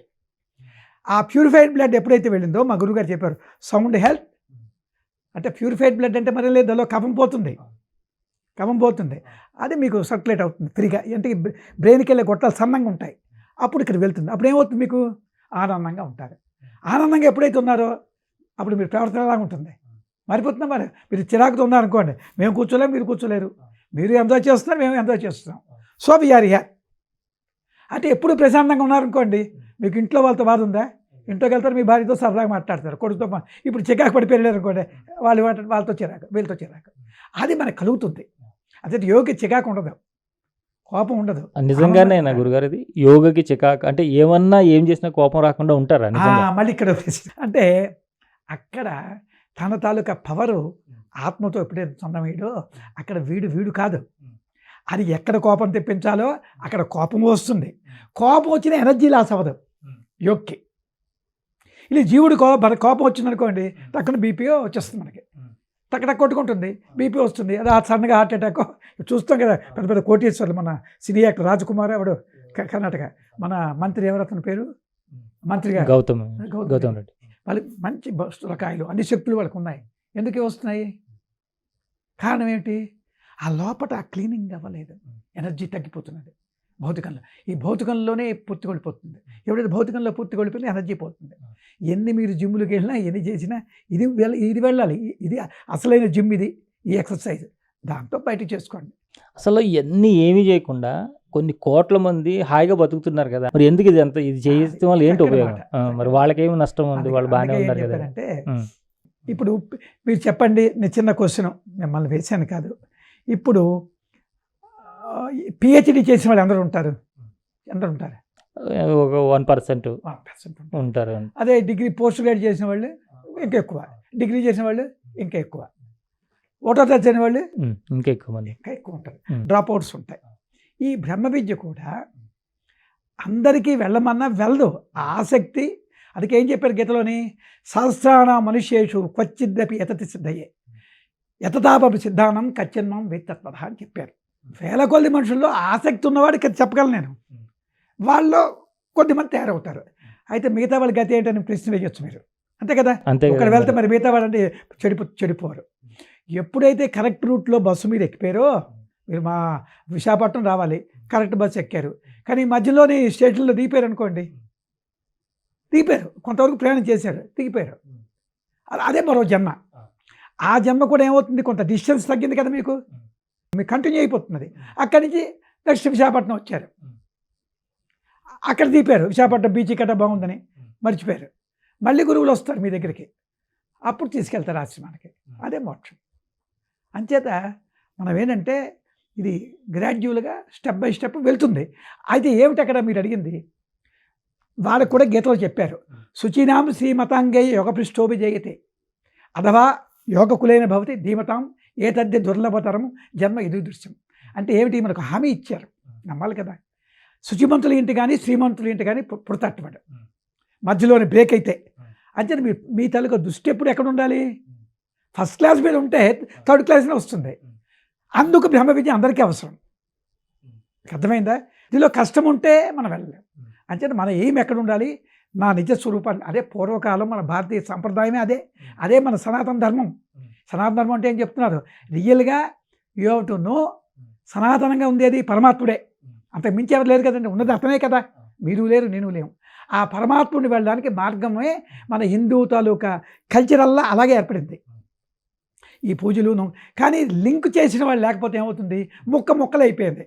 నేను పూజ చేస్తాను, మీకు రాముడు ఇష్టం, కృష్ణుడు ఇష్టం, నాకు ఈ దేవుడు ఇష్టం, నాకు చెట్టును పూజిస్తాను, అలాగే ముక్కలు అయిపోయిన దాన్ని ఏకత్వానికి తీసుకున్నటువంటి మహాత్ములు ఆది శంకరాచార్యులు వారు. ఇప్పుడు అలా ఎవరికి వాళ్ళు పూజ చేసుకుంటూ వచ్చే నష్టం ఏంటి? పూజ ఎవరికి నష్టం లేదు. ఇప్పుడు ఏకత్వం అందరు కలిపి ఒకటే చేయాలని ఎందుకుంది గురువు? ఎవరికి నచ్చిన వాళ్ళు చేసుకోవచ్చు కదా. ఇప్పుడు మీరు చదివింది చక్కని ప్రశ్న. ఇప్పుడు ఎవరికి ఇష్టదైవం వాళ్ళు పూజ చేసుకోవచ్చు. ఉపాసనా బలంలో కూడా అదే కదా. ఉపాసన రామోపాసన చేసుకుంటున్నారు, వాడు ఈశ్వరోపాసన చేసుకుంటున్నాడు, మరో ఉపాసన చేసుకుంటున్నాడు. ఇవన్నీ దేనికోసం చేస్తున్నారు, వాళ్ళ యొక్క చిత్తం శుద్ధి అవ్వాలి.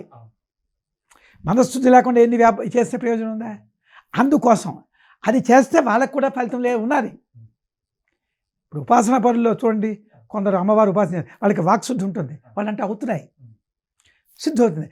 రామకృష్ణ పరమహంస ఉన్నారు, వారి అమ్మ పిలిస్తే పలికేది, కానీ అతను కూడా ఆ అమ్మ ఉపాసన సరిపోలేదు. నాయనాకి ఇది కాదు, అమ్మ తాలూకా దిల్లోను పడిపోవద్దు, అసలైనటువంటి తత్వం ఒకటి ఉందని మోక్షాన్ని తీసుకెళ్ళారు. అప్పుడు ఆ తోతాపురి ఇక్కడ చెయ్యి గాజు పెక్కుతో నొక్కడం, అవంతా కథ మీ అందరికీ తెలిసిందే. ఆటోమేటిక్గా అతను మోక్షానికి వెళ్ళాడు. అంటే ఈ ఉపాసనలు కూడా ఒక లెవెలే. అలా ఎవరికి కావాల్సింది వాళ్ళు చేసుకోవడం తప్పేం కాదు, ఎవరికి చేస్తే వాళ్ళు చేసుకోవచ్చు. బ్రహ్మ విద్య అనేది ఉందని చెప్తున్నాం. ఇది యూనివర్సిటీ ఉందండి, ఇక్కడ ఇంజనీరింగ్ ఉంది, ఇక్కడ మెడికల్ ఉంది, ఇక్కడ ఫలానా ఉంది. మీకు ఏది నచ్చింది అలా జాయిన్ అవుతారు. మీకు పూజలే కావాలి అలా జాయిన్ అవుతారు. మీకు ఏడుకొండలవాడు వెళ్ళండి, మిమ్మల్ని వద్దని లేదు కదా. కానీ ఏడుకొండలవాడు కూడా తేజోరూపమే అని తెలుసుకోండి. ఏకం సత్ అని చెప్పారు కదా, అంతా వెలుగని తెలుసుకొని మీరు ప్రవర్తించండి. మీకు నమస్కారం పెట్టాను, నాకు మీ శరీరం కూడా తేజస్సే, ఆ మైకు తేజస్సే అని చెప్పి పెట్టాను, నాకు తప్పే ఉంది. అలాగే తెలుసుకో పూజించండి, అది ఎక్కువ ఫలితం మీకు ఇస్తుంది. ఇప్పుడు మోక్షం అంటే ఏంటి గురుగారు? మోక్షము అంటే ఏమిటి? చక్కటి ప్రశ్న. అసలు మోక్షం అనే పదం అంటే ఏమిటి? విడుదల అని. విడుదల అయ్యారంటే అర్థం జైల్లోంచి విడుదల అయ్యారంటే అంతకుముందు జైల్లో ఉన్నారు, బంధంలో. బంధం ఉంది. ఏమిటా బంధం? మాయతో బంధం, అదే కదా బంధం అంటే. ఇదే కదా మనం చెప్పేది, మాయతో బంధం. మాయతో బంధం ఎప్పుడు ఏర్పడింది? మనం జన్మ తీసుకొని వచ్చారు. వచ్చిన తర్వాత రాను రాను పెరిగిపోయింది మనకి. చిన్నప్పుడు మనకి లేదు, మీ వయసు పెరుగుతున్న కొద్దీ ఈ బయటకు వచ్చారు. వీడు మంచివాడు, శత్రువాడు, అలా ఉద్యోగం కాలి, ఈ ఉద్యోగం కాలి, ఇలాగ దీనిలో పడిపోయాం. అయితే పడిపోవడం, ఉద్యోగం చేయడం తప్పం లేదు. దానిలో ఏమైంది? మీ తాలూకు ఎనర్జీ తగ్గిపోయింది. బాహ్యంలో వెళ్తుంటే ఎనర్జీ తగ్గిపోతుంది కదా, అలా చూస్తున్నారు, మాట్లాడుతున్నారు. అయితే తగ్గిపోయిన దానికి మళ్ళీ మీరు పెంచుకోవడానికి ప్రయత్నం చేశారా? సెల్ ఫోన్ ఏమన్నారంటే డిశ్చార్జ్ అవ్వని ఏం చేస్తున్నారు మీరు? ఏం చేస్తున్నారు? ఛార్జింగ్ పెడుతున్నారా? మీ కారు కొన్నారు, కొత్త కారు, దానికి ఏం చేస్తున్నారు మీరు? సర్వీసింగ్ చేస్తున్నారు. సర్వీసింగ్ దేనికి చేస్తున్నారు? ఎక్కువ లైఫ్ రావడానికి. ఈ బాడీ పార్ట్స్ చేశారు. కానీ దానికి ఇంజిన్ చేయాలంటే ఏం చేయాలి? ఇంజిన్ ఆపి చేయాలి, అంతే కదా. ఇంజిన్ చేయాలంటే ఇంజిన్ ఆన్లో ఉంటే చేయలేరు. అదే ఈ హ్యూమన్ బాడీ ఇంజిన్ ఆన్లోని ఉంటుండగే చేయాలి. దీనికి ఆపేస్తే పని అయిపోయింది పని. అంటే ప్రాణశక్తి ఉంటుండగే దీన్ని బాగు చేసుకోవాలి. అల్లదో ఆ ఇంజిన్, కారు ఇంజిన్ ఏం చేయాలి? ఆపి బాగు చేయాలి. అంటే ప్రాణం ఉండగే దీపం ఉండగా, దీపం అంటే ప్రాణం. ఇల్లు చక్కబెట్టాలి.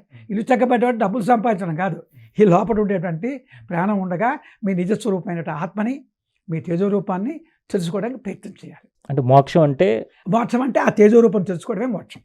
జన్మరాహిత్యం అంటే మోక్షమా గురుగారు? అంతే. జన్మరాహిత్యం అంటే, జన్మ అంటే ఎవరికి? జీవుడు. ఈ జీవుడు ఎక్కడ అనుకుంటున్నాడు? మనం ఏమనుకుంటున్నాం? ఇక్కడ నేను పుట్టాను, ఇది నా భార్య, ఇల్లు, వీళ్ళతోనే మనం గెంతుతున్నాం పుట్టిన మొదలు. అంటే అర్థమేంటి? మీ తాలూకా శక్తి ఈ పాంచభౌతికమైనటువంటి ఈ సృష్టిలో ఉండేటువంటి భార్య, బిడ్డ, ఇల్లు, వాకలి, దీనికి ఇలా ఒక చిన్న సున్నా పెట్టుకున్నారు. భగవంతుడు అతనికి సర్కంఫరెన్స్ లేదు అతనికి, అవధులు లేవు. ఇక్కడ మనకి సెంటర్ ఉంది. అంటే God has got centre everywhere without circumference, that is God. ఇప్పుడు మనము సున్నా చుట్టుకున్నాం, మీరు సున్నా, నేను నా భార్య, నా ఇల్లు, వాకిలి, ఇతని భార్య, ఇల్లు, వాకిలి, దీనిలోనే గెంతుతున్నాం, అంతే కదా. ఇప్పుడు దీనిలోంచి మీకుండే సర్కంఫరెన్స్ చెరిపియాలి. ఏంటో సర్కంఫరెన్స్? నా భార్య, నా కొడుకు, నా ఇల్లు, ఇవి చెరిపియాలంటే లేకుండా చేసుకోమని కాదు. వాళ్ళు కూడా నీ భార్య ఒక తేజోరూపం. ఆవిడ భగవంతుడు అప్పచెప్పాడు నీకు ఆ విధంగా కాఫీ టిఫిన్ నీ సేవ చేయడానికి. ఆ పిల్లలు కూడా తేజస్వరూపం, వాళ్ళు వచ్చారు. అంచేది ఏం చేయాలి? మీ భావన ఎలా ఉండాలి, వాళ్ళ భావన ఎలా ఉండవండి? తేజోరూపంగా వెళ్ళాలి. తేజోరూపంగా వెళ్ళాలంటే మీకు ఏం చేయాలి? ముందు మీరు ఐషడ్ వర్గాలు వదలాలి. ఇంట్లోకి వెళ్ళి ఫైర్ అయిపోవడం, కొడుకు మాట్లాడితే కోపం చేయడం ఎప్పుడు ఉంటుంది మీకు? మీకు కోపం వచ్చిందంటే అర్థం ఏంటి? మీకు మెటీరియల్ భావన ఎక్కువ ఉంటేనే కోపాలు. ఏదో ఓడిపోవాలి, ఇది ఇంకా మీద కొడిపోవాలి, మీరెందుకు? అప్పుడు ఏమవుతుంది? అడ్లు వస్తాయి, కోపాలు వస్తాయి, చిరాకులు వస్తాయి. అదే మీరు ఉన్నతమైన భావంతో ఉన్న భగవంతుడు నాకేమిస్తుంది ఇచ్చాడు అనుకోండి, God will give you everything. జీవితంలో ఎవరైనా ఇప్పుడు సక్సెస్ అయ్యి ఉన్నతమైన పదవులు పొందాలనుకున్న వాళ్ళు నాకు వచ్చిందే చాలని కూర్చుంటే అవే వచ్చేస్తాయి గురుగారు? వస్తాయి. ఎలా వస్తాయి? వచ్చిందే వస్తాయంటే ఇప్పుడు నీకు వచ్చినవి ఎలా వచ్చాయి అది తెలియాలి కదా. ఇప్పుడు నీకు ఎందుకు వచ్చాయంటే పూర్వజన్మ పుణ్యం అంటున్నాం, అదే కదా మనం అనుకున్నవి.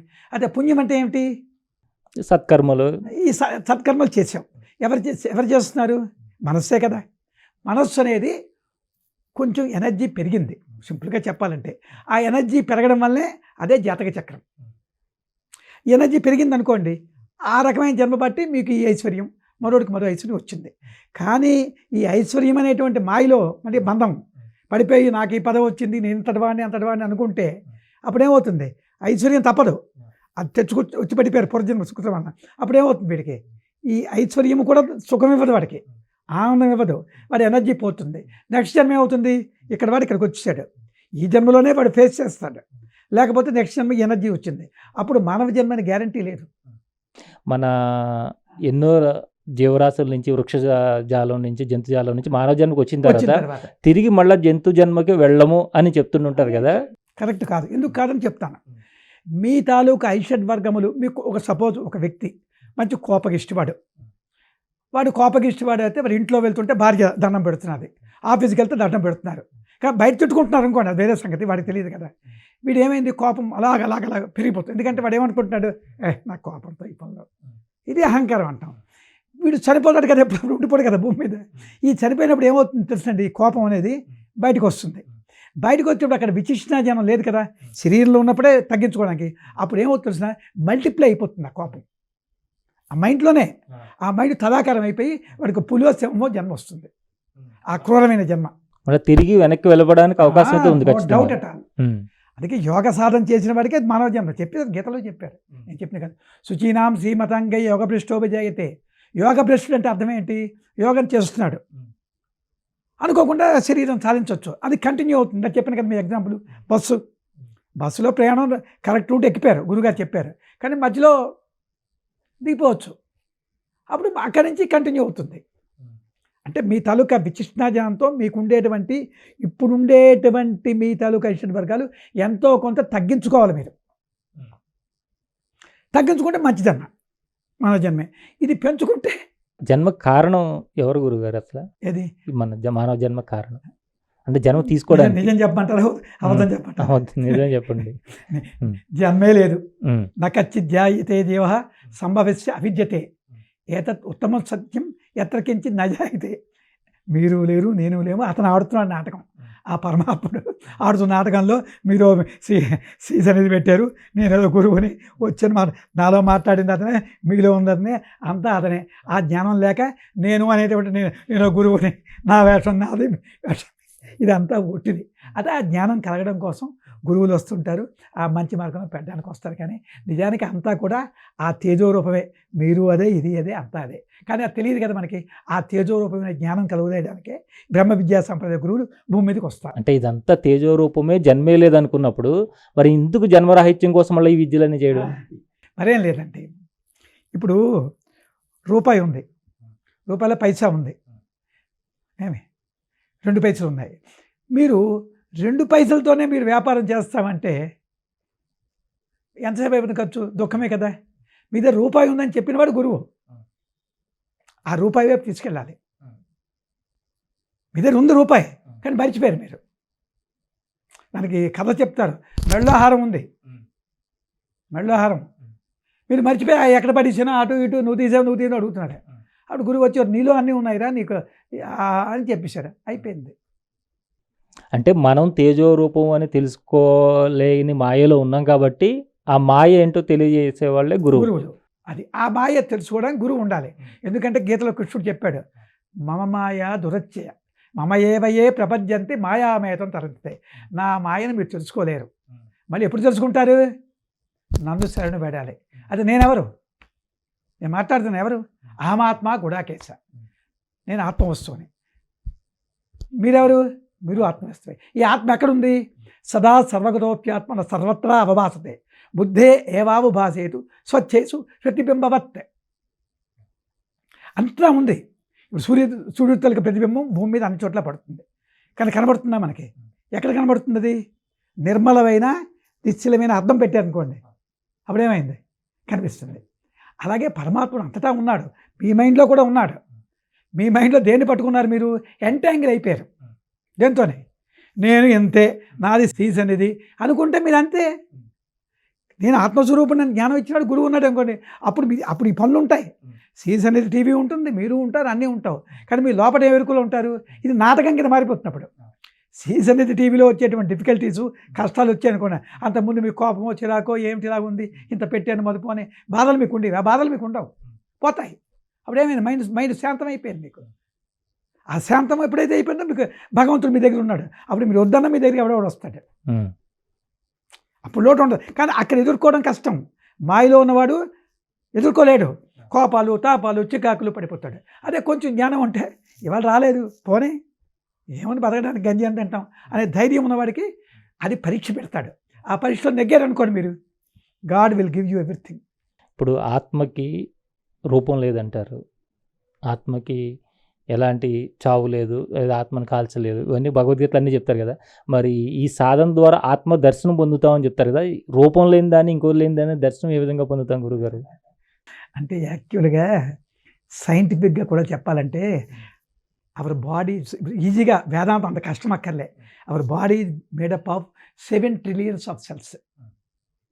సెల్, ప్రతి సెల్లులో కూడా పరమాణువు ఉంది కదా, పరమాణువులో మ్యాక్సిమం భాగం ఎంటీనెస్ ఉంది, దానిలో కొంత ఎనర్జీ ఉంది. ఆ ఎంటీనెస్ మనం చూడలేదు పరమాత్మలో, అంటే ఒక పరమాణువులో ఎంటీనెస్ ఉన్నది అదే ఆ భగవంతుడు. అనేకమైనటువంటి సృష్టిలో మన అందరిలో కూడా ఆ ఎంటీనెస్ అనేది ఒకటి ఉంది, అది ప్రతి సెల్లో ఉంది. ఈ అనేక సెల్లులు కలిస్తే ఈ శరీరం ఏర్పడింది. మన మైండ్ కూడా అనేక సెల్లుల తాలూకా ఇవే. మన మైండ్లో 2 ఉన్నాయి, ఫిజికల్ పార్ట్ ఉంది, ఆత్మనాత్మాకారం స్వభావిష్టం సదాచిత్తం ఆత్మన్ ఆకారతయ అనాత్మ దృష్టి పెడతీత. మన మైండ్లోనేమని మెటీరియల్ పార్ట్ ఉంది, ఇమీడియట్ పార్ట్ ఉంది. అర్థమైంది? ఇది మైండ్ బొమ్మ బొరుసులాగా అనమాట. మనం ఏమయ్యాము, మెటీరియల్ పార్ట్తోనే వచ్చాం, ఇదే అహంకారం. అప్పుడు నేను అనే భావన మీకు కలిగిపోయింది. నేనండి ఈ పని చేశాను, నేను ఈ టీవీ పెట్టాను, నేను ఇంతటి వాడిని, నాకు ఈ పెద్ద పెద్దవాళ్ళు వచ్చారు నా దగ్గర అని అప్పుడే వీడికి కలిగిస్తుంది. వీడికి అప్పుడే డబ్బు అహంకారం అంటారు, ధనాహంకారము, కులాహంకారము, మతహంకారము. ఇక్కడ మీరు ఇక్కడి నుంచి ఎంటాంగిల్ అయిపోయారు మీరు అనేక జన్మల నుంచి. ఇప్పుడు ఎంటాంగిల్మెంట్ తప్పించడానికి గురువులు అంటే మీలోనే ఏముంది, అన్ని లోకాలు ఎక్కడున్నాయి, అధోలోకాలు మీలో ఉన్నాయి, ఊర్ధ్వలోకాలు మీలో ఉన్నాయి. ఏమి అయితే ఇప్పుడు మీరు అధోలోకాలకు వెళ్ళి అక్కడ పట్టేశారు, అంటే మాయని గట్టిగా పట్టేశారు. ఇది మీకు దుఃఖమే. అప్పుడు దుఃఖం బాగా కలుగుతుంది, ఏదో జన్మలో తప్పదు. అప్పుడు ఈ జీవుడు తపన పడుతుంది, ఏమిటి నాకు అన్నీ ఉన్నాయి, ఈ దుఃఖం ఏంటి అని. అప్పుడు గురువులు వచ్చి మిమ్మల్ని మీదకి తీసుకెళ్తారు ఊర్ధ్వలోకాలకి. అప్పుడు ఏమవుతుంది, భూలోకం నుంచి భూవర్లోక, సువర్లోక, మహాజోక, జనాలోక, సత్యలోకానికి వెళ్ళిపోతారు. అది ఆత్మదర్శనం. సత్యలోకానికి మీరు వెళ్ళాలి. ఆత్మదర్శనం అనేది భూమధ్యంలో జరుగుతుంది గురువు. భూమధ్యంలో అనేది తేజోదర్శనం జరుగుతుంది. అది ఆత్మ 2 రకాలుగా ఉన్నాయి, సగుణము, నిర్గుణము. సగుణం అనేది భూమధ్యంలో ఉంటుంది. సగుణం అంటే ఏంటనమాట, అక్కడికి వెళ్ళిన తర్వాత జీవన్ముక్తిలో 4 స్టేట్స్ ఉన్నాయి. బ్రహ్మవిదుడు, బ్రహ్మ విద్వరుడు, బ్రహ్మ విద్వరేణ్యుడు, బ్రహ్మ విద్వరిష్ఠుడు అని. బ్రహ్మవిదుడు అంటే వీళ్ళు 4 కూడా మోక్షారువులే. ఆ బ్రహ్మవిదుడు స్టేట్లో గురువు మనకు దొరికారు అనుకోండి, వాళ్ళు మనతోనే మాట్లాడతారు, ఏరా నీకు ఉద్యోగం ఉందా, డబ్బులు ఏం కావాలా, బ్లెస్సింగ్ ఇస్తే అయిపోతాయి, అది పెద్ద కష్టం కాదు మా గురువులు. ఇవన్నీ అడుగుతారు మనకి. ఏమి అలా అడగకపోతే మన గురువుల దగ్గర ఉంటామా, మనకి ఇన్ని సమస్యలతో వెళ్ళాం కదా గురువులు ఇందరు మీరు చెప్పినట్టుగా. ఏమి అప్పుడు వాళ్ళు 2వ స్టేజ్కి వెళ్తారు బ్రహ్మ విద్వరుడు. అప్పుడు మెటీరియల్గా అంతకుముందు అందరితో మాట్లాడిన వాళ్ళు మాటలు తగ్గిపోతాయి, ప్రపంచ వ్యవహారం తగ్గిపోతుంది. అది 2nd స్టేజ్. 3వ స్టేజ్కి వెళ్ళగానే గురువులు కాముగా మంచం మీద పడుకుంటారు. ఎవరో బాగా వాళ్ళ మైండ్లో పిక్చర్ అయిపోయిన శిష్యులతో వస్తే పలకరిస్తారు, మిగతా కొత్త వాళ్ళు మరి ఎంటర్టైన్ చేయరు. ఇది అంటే అక్కడ ఆ తేజో రూపంలో కొడిపారు. అంటే మరి కిందకి రాలేదు మైండ్, అదే స్టేజ్. 4వ స్టేజ్లో ఏమవుతుంది, ఆ స్మాల్ ఆ మైండ్ కూడా తేజోమయ చిన్న కదలికనానే ఆ కదలిక కూడా అయిపోతుంది. అది పరమాత్ముడిలో ఐక్యం. ఆ పరమాత్ముడిలో అది స్టేజెస్. ఫస్ట్ స్టేజ్లో ఉండే గురువుల దగ్గరికి మనం వెళ్ళామంటే మనకి వాళ్ళు తీసుకెళ్ళిపోగలరు. ఇప్పుడు 3rd స్టేజ్లో ఇప్పుడు పెద్ద పెద్ద పీఠాధిపతులు ఉంటారు, వాళ్ళ దగ్గరికి వెళ్తే ఏం చేయాలి, మనం వాళ్ళ పాదాలు నమస్కారం పెట్టేసి ఆ మహాత్ముడు వచ్చినమే, అంతకుమించి వాళ్ళతో మాట్లాడడానికి మనకి ఇంటరాక్షన్ ఉండదు కదా, అవదు. వాళ్ళకి తెలుసు వాళ్ళు మహాత్ములు, కానీ వాళ్ళకి అవదు. ఎక్కడ చేయగలరు వాళ్ళు, వాళ్ళు ఉన్నది ధర్మ పరిరక్షణకి అంతే రక్షిస్తూ ఆ రకంగా శంకర పీఠాధిపతులు మహాత్ములు ఉన్నారు. ఇక్కడ మనకేమిటి, ఈ రకమైన గురువులు కూడా ఆ భగవంతుడు పంపించిన వాళ్ళే. ఆ భగవంతుడే గురుత్వం కింద ఒక పక్క పంపిస్తారు. అటువంటి వాళ్ళు మహాత్ములు ఉంటారు. అన్ని రకాలుగా అతను ఆడిన నాటకం ఏది మీరు నేను కాదు. అది అక్కడ. ఇంతవరకు బ్రహ్మ విద్య గురించి మనం మాట్లాడుకుంటూ ఉన్నాం. మీరు ఈ ఉపదేశాలు, బ్రహ్మ విద్య ఉపదేశాలు ఎప్పటి నుంచి ప్రారంభించారు గురుగారు? నేను మా గురువుగారు వెళ్ళినప్పుడు 85లో వెళ్ళాను. 8 ఏళ్ళు వారితో గడిపాము. 93లో సమాధి అయిపోయారు. సమాధి నాకు ముందు ఆశ్రమం పెట్టమన్నారు. ఆశ్రమం పెట్టినంత 2001 ఆశ్రమం పెట్టాను. ఆశ్రమం పెట్టిన తర్వాత నుంచి ఈ విద్యని ఉపదేశం చేస్తూ నిలబడిన వాళ్ళు ఉంటారు, పోయిన వాళ్ళు ఉంటారు, అనేక రకాలుగా ఉన్నాయి. మీరు ఇన్ని సంవత్సరాల నుంచి ఉపదేశం చేస్తూ ఉన్నారు కదా, అంటే బ్రహ్మ విద్య ఉపదేశం తీసుకుందామన్నంత వరకు వచ్చిన వాళ్ళు కూడా ఎందుకు ఈ సాధన కొనసాగించలేకపోతారు ముందుకి? మరి అక్కడ దాకా అయితే వచ్చారు కదా. ఎందుకంటే మనకి 2 రకాలు ఉన్నాయి. ఈ కర్మవాసనలు ఉన్నాయి కదా, వాటి బలం ఎక్కువ. మీరు అప్పు ఎక్కువ చేసేసారు, అప్పు ఎక్కువ ఉంది, మరి అప్పు తీర్చిన లెవెల్ ఉండాలి కదా మీ ప్రయత్నం. యోగ సాధన తీసుకున్నాడు, కానీ అంత ప్రయత్నం చేయలేడు. ఎందుకు? యోగం చేస్తే మనసు నిలబడదు. అందుకు జ్ఞానము, గురువు అనేక కోణాల్లో చెప్తారు, అప్పుడు యోగం చేయగలడు. వీళ్ళు ఏమనుకుంటున్నారంటే గురువు దగ్గర ఏదో ఆన్లైన్లో పొందేసాం, ఈ గురువు దగ్గరికి వెళ్ళిపోయాం అంటే పొందలేరండి. ఉన్న ఫ్యాక్ట్ అది, ఇంపాసిబుల్.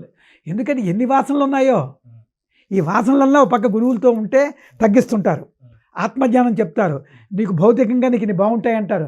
మైండ్కి నచ్చకపోతే పని చేస్తుందండి. యోగం చేయి నీకు అన్నీ ఉంటాయి అంటారు. కానీ గురువు ఉద్దేశం ఏదో భౌతిక సంపద కోసం కాదు, కానీ చెప్పక తప్పదు కదా. చిన్నపిల్లవాడికి చాక్లెట్ ఇస్తే కానీ స్కూల్కి వెళ్ళరా, చాక్లెట్ ఎందుకు ఇచ్చారు మీరు? చిన్న సందేహం ఏంటంటే, మీరు బ్రహ్మ విద్యలో ఎంతో సాధన చేసి అన్నీ చేసిన తర్వాత దీక్ష ఇస్తున్నారు కదా, మరి మీ దగ్గర దీక్ష తీసుకోవడానికి వచ్చేటప్పటికి వీడు దీక్ష తీసుకోవడానికి అర్హుడే, వీడు సాధన చేస్తాడని ముందే గ్రహించలేరా మరి మీరు? చక్కటి పాయింట్. ఇది నేను కాదు, మా శివానందపురం వారు మీరు ఏం చేస్తే వారు చెప్పింది చెప్తాను, నేను అంత మహాత్ముడు. మరి ఏం చెప్పారు తెలుసండి, చూసారు జగత్తంతా పాడైపోతున్నది, విత్తనాలు చల్లండి, మంచి సాయిల్ అయితే లేస్తున్నారు. అది తర్వాత వారు కూడా టెస్ట్ పెట్టమన్నారు. మా గురువు గారు కూడా మొదట్లో ఫ్రీగా ఇచ్చి తర్వాత టెస్ట్ చేసి ఇప్పుడు ఇవ్వనం మళ్ళీ రానివారు. మేమేం చేసామంటే కొంచెం లిబరలైజ్ అయ్యాం, మీరు చెప్పింది కరెక్టే. ఆ లిబరలైజ్గా మేము వెళ్తున్నాం. ఎప్పుడప్పుడు మాకు బుద్ధి పుట్టింది అనుకోండి, ఇది స్ట్రిక్ట్ అయిపోతుంది. మీరు చెప్పిందే అది తప్పదు. కాలానుగుణ్యంగా గురువులు కూడా లిబరలైజ్ అవుతుంటారు, స్ట్రిక్ట్ అవుతుంటారు. మామూలు మ్యాథ్స్ ఉద్యోగాలాగే. అదేనండి, అంటే వాళ్ళు నిలబడరు అన్నప్పుడు మీ శక్తిని ఎందుకు వృధా చేసుకుంటారు? నిలబడిన వాడు ఎవడూ లేడండి. గురువు తాలూకా మాట వింటే ప్రతి ఒక్కడు ఎలిజిబులే. తమో గుణం ఉన్నవాడిని కూడా మోక్షం ఇప్పించగలం, నో డౌట్. శిష్యుడు అనేవాడు గురువుని పట్టుకోవాలి, అంతేనే కాదా? అంతే. మీ దగ్గర రాబట్టి మీరు మాట్లాడుతున్నారు. మరి పట్టుకున్నవాడు నిలుస్తాడు, పట్టుకున్నవాడు ఎగిరిపోతాడు, అంతే అంతే కదా. ఇప్పుడు మాధ్యాల కిశోరము, మర్కట కిశోరము. ఇప్పుడు మాధ్యాల కిశోర న్యాయానికి రావాలి ఎప్పుడైనా. వాడికి ఆ దృష్టి ఉండి పూర్వజన్మ సుకృతం. ఇతను ఎవడు పట్టుకోమన్నాడు? పట్టుకున్నాడు. ఎన్నో వేల మంది మీ దగ్గర విద్య తీసుకుని ఈ రోజున మంచి మార్గంలో నిజంగా వాళ్ళంతా వెళ్తూ అద్భుతమైన సాధన చేస్తున్నారు. వాళ్ళ యొక్క జీవనానికి వృత్తికి కావాల్సినటువంటి ఉద్యోగాలు కూడా వాటిల్లో కూడా మంచి పదవులు పొందుతున్నారు కూడా దీన్ని చేయడం ద్వారా, సుఖాలు పొందుతున్నారు, అద్భుతంగా ఉన్నారు. కాబట్టి నిజంగా మీరు ఇంత సేవ చేస్తున్నందుకు ముందు మీకు ధన్యవాదాలు గురుగారు, వేల వేల ప్రణామాలు మీకు. అయితే మీ ద్వారా ఇలాంటి సాధన ద్వారా పొంది ఈ రోజున మీతో పాటు ఇక్కడికి ఇచ్చేసినటువంటి మీ శిష్య పరమాణు ఆయనతో కూడా ఒకసారి మనం మాట్లాడదాం. మీ పేరండి? నా పేరు సతీష్ అండి. నేను టీసీఎస్లో సాఫ్ట్వేర్ ఇంజనీర్గా పనిచేస్తాను. ఒక 14 సంవత్సరాల నుంచి నేను సాఫ్ట్వేర్ వృత్తిలోనే పనిచేస్తున్నాను. 15 years వరకు నాకు ఆధ్యాత్మికం అంటే ఏంటో ఏమీ తెలియదు. అంటే మామూలుగా సరదాగా చిన్నపిల్లలు ఎలా ఆడుకుంటారో అలా ఆడుకుంటూ అలాగా జీవనం, చదువుకోవడం, ఆటలు ఆడుకోవడం, మనం ఇంతే. అలా గడిచిపోయింది. మాదేంటంటే వ్యవసాయ కుటుంబం అండి. మా ఫాదరు వ్యవసాయం చేసేవారు. మేము ముగ్గురు అన్నదమ్ములు, ఒక అక్క. అంతా నడుస్తుంది. కాకపోతే మాకు చిన్నప్పటి నుంచి మా నాన్నగారికి చదువుకుంటారు కానీ జాబ్ చేయడానికి మా తాతగారేమో అవకాశం ఇవ్వలే. అప్పుడు ఏంటంటే మా నాన్నగారు మంచి తెలివైన వాళ్ళే కానీ కాకపోతే మనం పొలం ఉంది, వ్యవసాయం చేసుకుందాం, జాబ్ లేనిదిలా అని చెప్పి ఫోర్స్గా మా నాన్నగారిని జాబ్ చేయనివ్వాలి, వచ్చినా కూడా వెళ్ళనివ్వాలి. ఇంకా మా నాన్నగారు పట్టుదలతో మమ్మల్ని ఎలాగైనా చదివించాలని పట్టుదలతో చదివించారు. మేము మంచి ప్రయోజనం అయ్యాం. మా అన్నయ్యలు ఒక అన్నయ్య మెకానికల్ దీంట్లో ఎండీగా పనిచేస్తారు, ఇంకొక అన్నయ్య ఏమో చదువుకొని డిఫెన్స్లో పనిచేసి రిటైర్ అయిపోయినారు. నేనేంటంటే నాకు సాఫ్ట్వేర్లో అప్పుడు ఉన్న పరిస్థితులు బట్టి డబ్బుల కోసం నేను సాఫ్ట్వేర్ దీంట్లో ఇంజనీరింగ్ చేసి సాఫ్ట్వేర్లోకి వచ్చాను. చాలా కంపెనీలు బెంగళూరులో చేశాను, మళ్ళీ చెన్నై వెళ్ళాను, అలాగే అక్కడ నుంచి ఇప్పుడు హైదరాబాద్ పనిచేస్తాను. కాకపోతే ఏంటంటే ఈ ఉద్యోగాలు చేస్తూ డబ్బులు అయితే వస్తున్నాయి కానీ లక్షలైనా మనకి వస్తున్నాయి, కాకపోతే దుఃఖం అనేది అలాగే ఉంది. మనలో ఉండే ఎనర్జీ అనేది అలా వెళ్ళిపోతూ ఉంది. సో ఇలాంటి సమయంలో నేను ఇంకా అసలు ఈ జాబ్ కూడా వదిలేసి నేను ఇంకా వెళ్ళి వ్యవసాయం చేసుకున్నాను. ఎందుకు ఇంత దుఃఖం, అందరినీ వదిలేసి, అమ్మా నాన్నలు అందరినీ వదిలేసి ఈ దుఃఖంతో మనం ఎందుకు ఈ సిటీస్లో మనం బతకాలి, వెళ్ళి మనం పల్లెటూరు కదా, అక్కడ పొలం ఉంది, మనం వ్యవసాయం చేసుకొని కనీసం గంజైనా మనకి అక్కడ లోటు ఉండదు కదా, కోట్లు మళ్ళీ ఏం సంపాదించపోయినని చెప్పి నేను జాబ్ రిజైన్ చేసి ఫ్యామిలీని తీసుకొని ఊరు వెళ్ళిపోయానండి. నేను వెళ్ళిపోయినాక కరోనా వచ్చింది. కరోనా వచ్చి అన్నీ బంద్ అయిపోయినాయి. ఇంకా నేను భగవంతుడు ఇది ముందే తెలిసే నన్ను పంపించాడేమో అని అనుకున్నాను. ఈ దీంట్లో ఆ సమయంలో మా నాన్నగారికి కూడా ఎక్కడికి వెళ్ళేవాళ్ళు కాదు, ఆయన మంచి హెల్తీగా ఉండేవాళ్ళు.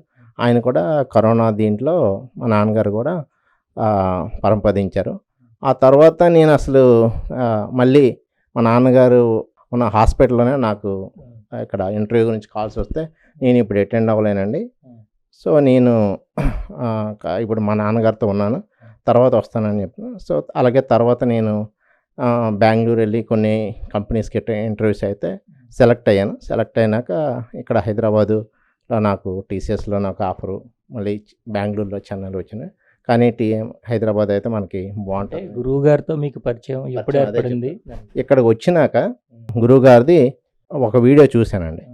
అంటే ఈ స్పిరిచువల్ మీద నాకు మంచి ఇంట్రెస్ట్ ఉండేది, కానీ అందరూ థియరీ చెప్పేవాళ్ళే, కానీ ప్రాక్టికల్గా నాకు మంచి సాధన చేసుకోవడానికి ఒక గురువుగారు కావాలి అని చెప్పి చూస్తున్న సమయంలో గురువుగారి వీడియో చూశాను.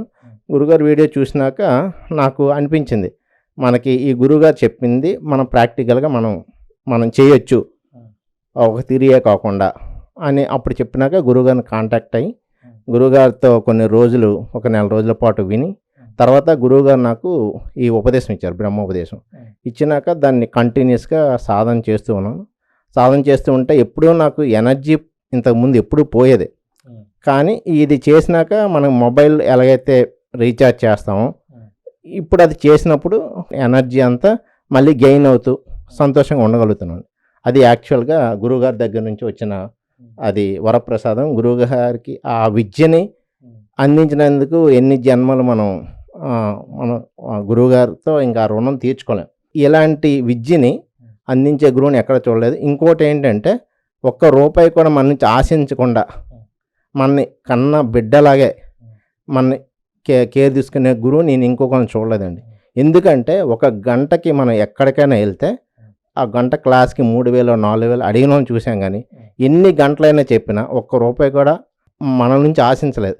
అలాంటి గురువుని ఈ రోజుల్లో ఈ ప్రపంచంలో మనం చూడడం అరుదు. అది ఉండొచ్చు మహానుభావులు, కానీ మనకి కనిపించడం అనేది అరుదు. బ్రహ్మ విద్య ఉపదేశం తీసుకోవడం వల్ల మీలో ఏమన్నా మార్పులు, లేదంటే మీ లోపల మీ శరీరంలో కానీ ఇంకో దాంట్లో ఏమైనా కొత్తగా మార్పులు ఏర్పడడం, లేదంటే మీకు తెలియని జ్ఞానం తెలియడం ఏమైనా జరిగిందండి? అలాగా మనం అనుభూతులు అనేవి చాలామంది చెప్తూ ఉంటారండి, మనం చెప్పొచ్చు కోకొలాల అనుభూతులు. కాకపోతే ఏంటంటే అనుభూతులన్నీ మనకి ప్రాక్టికల్గా మనకు ఉపయోగపడతాయో లేదని ఇక్కడ తీసుకోవాలండి. ఇప్పుడు ఏంటంటే నేను సాఫ్ట్వేర్ అండి, సో ప్రెజర్ చాలా ఉంటుంది. ఉదయం వెళ్ళడం, సాయంత్రం రావడం, ఎనర్జీ మొత్తం డ్రైన్ అయిపోయేది. అప్పుడు ఏంటంటే మళ్ళీ ఎనర్జీ కోల్పోయినాం కదా, పొద్దున్న వెళ్ళి మళ్ళీ సో కోల్పోయినాక నీరసం వచ్చినాక మనం ఫ్రెష్గా ఒక గంట సేపు కనుక మనం ఈ యోగ సాధన గురువుగారు చెప్పింది చేస్తే మళ్ళీ మనం ఏదైతే కోల్పోయినామో అంత ఎనర్జీ మనకు బిల్డ్ అయ్యి మళ్ళీ మనం యథావిధిగా మనం సాధన చేయొచ్చు. అంతకుముందు ఏంటి, నేను రన్నింగ్ లేకపోతే ఇంకా వేరే ఫిజికల్ ఎక్సర్సైజ్ చేస్తే కానీ నాకు ఎనర్జీ వచ్చేది కాదు. కానీ ఇప్పుడు అంత సమయం లేదు, పిల్లలు ఉన్నారు. అంతకుముందు అయితే పిల్లలు లేరు, ఏదో రన్నింగ్, జిమ్లో లేకపోతే ఏదో ఇంకోటి చేసేవాళ్ళం ఫిజికల్. ఇప్పుడు ఫిజికల్ ఎక్సర్సైజ్ చేయడానికి కూడా అంత సమయం లేదు. అలాంటప్పుడు మనకి ఏం చేయాలి, ఇంకా గురువుగారు ఇచ్చింది ఇంట్లో కూర్చొని ఒక గంట సేపు చేస్తే తప్పకుండా మనకి కండలు రావు కనబడడం, కానీ లోపలైతే ఆ శక్తి అనేది మనకి ఉంటుంది. ఆ శక్తి వల్ల మనం నెక్స్ట్ డేకి మనం హ్యాపీగా మళ్ళీ పని చేసుకోవచ్చు. ఇది ఇమీడియట్ రిజల్ట్ అండి. ఇంకా చాలా ఉంటాయి మనకి. కొంతమందికి నాతో పాటే ఉన్న వాళ్ళకి విపరీతమైన తలనొప్పులు, మైగ్రేన్స్ ఇలాంటివి, క్యాన్సర్లు కూడా తగ్గినాయని చెప్పిన వాళ్ళు కూడా ఉన్నారండి. సో అన్ని బెనిఫిట్స్ అయితే ఉన్నాయి. అందరికీ అన్నీ జరగాలని ఉండదు, వారి సాధన బట్టి వారి కర్మఫలాలను బట్టి కొన్ని జరుగుతుంటుంది. అయితే గురువు ఉపదేశం చేసేసి చక్కగా మీరు సాధన చేసుకోండి అని చెప్తారు కదా, మరి మీ గురువు గారు కూడా చక్కగా మిమ్మల్ని ఉపదేశం చేసి వెళ్ళి సాధన చేసుకోండి అని చెప్పారా, లేదా మిమ్మల్ని పట్టుకొని ఉంటున్నారా? ఒకటండి, గురువుగారు ఎప్పుడు పట్టుకొని ఉంటారండి, కానీ పట్టుకోవాలని మనసులో ఉంటుంది. కానీ మనమే గురువు గారిని పట్టుకోవాలండి. ఎందుకంటే ఇప్పుడు మన తండ్రే ఉన్నారు, మన ముగ్గురు 4 బిడ్డలు ఉన్నారు. అందరిని ఆయన వెళ్ళి పట్టుకోలేరు కదండి. పట్టుకునే బాధ్యత ఎవరిది? పిల్లోడిది. మనం వెళ్ళి తండ్రి చెయ్యి పట్టుకోవాలి నాన్న అనేసి. అప్పుడు మన కేర్ తీసుకుంటారు. అంతేగాని నలుగురు బిడ్డలు ఒక్కొక్కరు ఒక్కొక్క వైపు వెళ్తుంటే తండ్రి అయినా పట్టుకోలేడు కదండి. గురువుగారు కూడా శక్తి ఉంటుంది. శక్తిని ఎంతవరకు ఎవరికైతే వచ్చి నాకు ఇది కావాలి అని అంటే ఇస్తారు. లేకపోతే మనకి ఏం కావాలి, ఏం అవసరం? ఎలా ఏ రూపంలో ఇస్తున్నారు మీకు ఆయన ఏంటంటే ప్రతిరోజు మార్నింగ్ 5:30 to 6:30, ఇంతకుముందు అయితే 5 o'clockకే 5 to 6 సత్సంగంలో ప్రతిరోజు చెప్పేవాళ్ళం. ఆయన చెప్పే మాటలన్నీ మనకి అమృత వాక్కులండి. ఆయన చెప్పినప్పుడే మనకి ఆ ఎనర్జీ అనేది వస్తుంది. ప్రతిరోజు మనం మోటివేట్ చేస్తానండి. ఇప్పుడు మనకి ఒక మోటివేషన్ గురైన మనం కొన్ని లక్షలు పెట్టి మనం వెళ్తూ ఉంటాం. కానీ ఆయన ఒక్క రూపాయి తీసుకోకుండా ప్రతిరోజు 1 hour కేటాయిస్తున్నారు. ఎవరి కోసం? మన కోసం కేటాయించి ఆయన మీకు ప్రతిరోజు మీకు ఆయుర ఆరోగ్యాలు అష్టైశ్వర్యాలు అన్నీ ఉంటారని ఆశీర్వాదం ఒక్క మాట వింటేనే మనకి చాలా శక్తి వస్తుందండి. పొద్దున్నే మనని ఆశీర్వదించే వాళ్ళు ఎవరండి ఈ రోజుల్లో? పొద్దున్న లేవరు. అలాంటిది మన పొద్దున్న ఆయన లేచి మనకి మంచి మాటలు చెప్పి మన ఆశీర్వదించిన వాళ్ళు ఎవరండి? ఆ ఆశీర్వాదమే మనకు శక్తి కదండి. తర్వాత మనం ఏదైనా చేసుకోగలం పొద్దున్నే. సో ఆయన ఆ రూపంలో ఇస్తారు.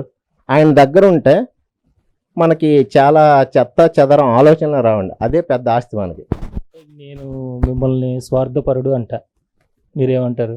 అందరూ స్వార్థపరులండి. మనిషి అన్నాక స్వార్థం ఉంటుంది. ఆ స్వార్థం ఏంటి? నిర్మాణాత్మకంగా ఉండాలండి. నేను బాగుపడాలి, 10 మందిని బాగు చేయాలి, నా గురువుగారు ఇచ్చారు ఈ విద్య, నేను లోకానికి అందించాలి, లోకం బాగుపడాలి అని కోరుకున్నాండి. అది స్వార్థం అయినా పర్వాలేదు. ఇది వేద భూమి, పుణ్యభూమి, ధర్మభూమి అని ఉంది. మళ్ళీ అలాంటి రోజులు రావాలి, అలాంటివి చూడాలి. ఈ 100 కోట్లు ఇప్పుడు మనం లెక్కలు చెప్పుకున్నాం. మన దేశంలో 100 కోట్లు ఉన్నారు. ఈ 100 కోట్లు కూడా 100 కోట్ల యోగుల్లాగా ఉంటే నాకు చాలా ఆనందం అండి.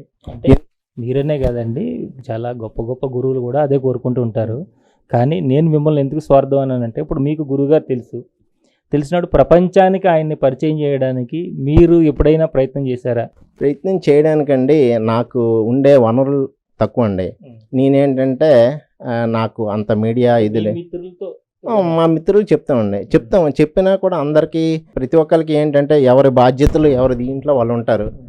ఇది యోగ విద్య, ఇది యోగం ఇప్పుడు ఏం చేస్తాంలే, 40 సంవత్సరాల తర్వాత చేయాలి, ఇప్పుడు మనం బాగా మంచి అంటే మీతో పాటు మీ పక్కన ఉన్నటువంటి మిత్రులు ఇలా చెప్తుంటే మరి మనం 100 కోట్ల మందిని యోగులుగా తయారు చేయాలంటే ఎట్లా? అది మన సంకల్పం అండి. అది ఈ రోజు కాకపోవచ్చు, కానీ మన సంకల్పం ఉందంటే ఏదో ఒక టైంకి అవుతుంది, జరగకుండా అయితే ఉండదు. సాధన మీరు మొదలుపెట్టినప్పటి నుంచి ఏ సమయంలో సాధన చేస్తూ ఉంటారండి? మనం ఏ టైంలోనే చేయొచ్చండి. కాకపోతే మనం వృత్తిరీత్యా ఏంటంటే మనం ఉద్యోగం చేయాలి, పిల్లల్ని స్కూల్కి తీసుకెళ్ళాలి, మళ్ళీ సంసారం మనం బాధ్యతలన్నీ మనం నిర్వర్తించాలి. కాబట్టి మనకి ప్రతిరోజు అంటే ఏ టైం అంటే మనం స్థిరంగా కూర్చొని చేయడానికి అవ్వదు. కాబట్టి ఏంటంటే పడుకునే ముందు ఒక అరగంట అయినా పావుగంట అయినా చేసి పడుకొని మళ్ళీ ఎర్లీ మార్నింగ్ 4 గంటలకి లేచి ఫ్రెషప్ అయిపోయి ఒక 1 hour చేసుకుంటే ఆ హ్యాపీనెస్ వేరండి, చాలా బాగుంటుంది. అంటే మీరు ఒక 5 సంవత్సరాలు అయిందండి దీంట్లోకి వచ్చి? నేను ఇప్పుడు 2 సంవత్సరాలు కంప్లీట్ అయిందండి, ఇది 3వ సంవత్సరం వస్తుంది. కానీ ఈ 3 సంవత్సరాల్లో కూడా మీలో చాలా మార్పులు మీ ఫ్యామిలీ వాళ్ళు కూడా గమనించి ఉంటారు. చాలా వచ్చాయండి. యాక్చువల్గా అదంతా గురువుగారి యొక్క కృప, ఆయన యొక్క దయ. అంతే. చాలా సంతోషం అండి, చాలా మంచి విషయాలు తెలియజేశారు.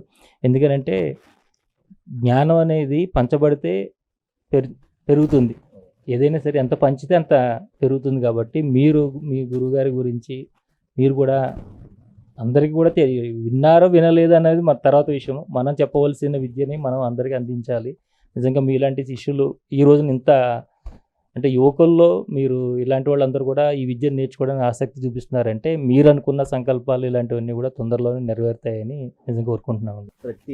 ప్రతి ఒక్కరు ఏంటంటే ఇప్పుడు ఉన్న సమాజంలో యువత భ్రష్టు పడుతున్నారు. యువత అసలు మన సంప్రదాయాలు ఫాలో అవడం లేదు, మన తాలుగా వేదాలని చూడరు, మన తాలుగా ఇది చూడరు అంటారు. కానీ అందరికి ఇంట్రెస్ట్ ఉందండి, కానీ చెప్పేవాళ్ళు లేరండి. నువ్వు ఇలా చెయ్యు, ఇలా చేస్తే నువ్వు ఇలా బాగుపడతావు అని చెప్పేవాళ్ళు లేక యువత పెడదారు పడతాను. కానీ యువతలో లోపం లేదండి.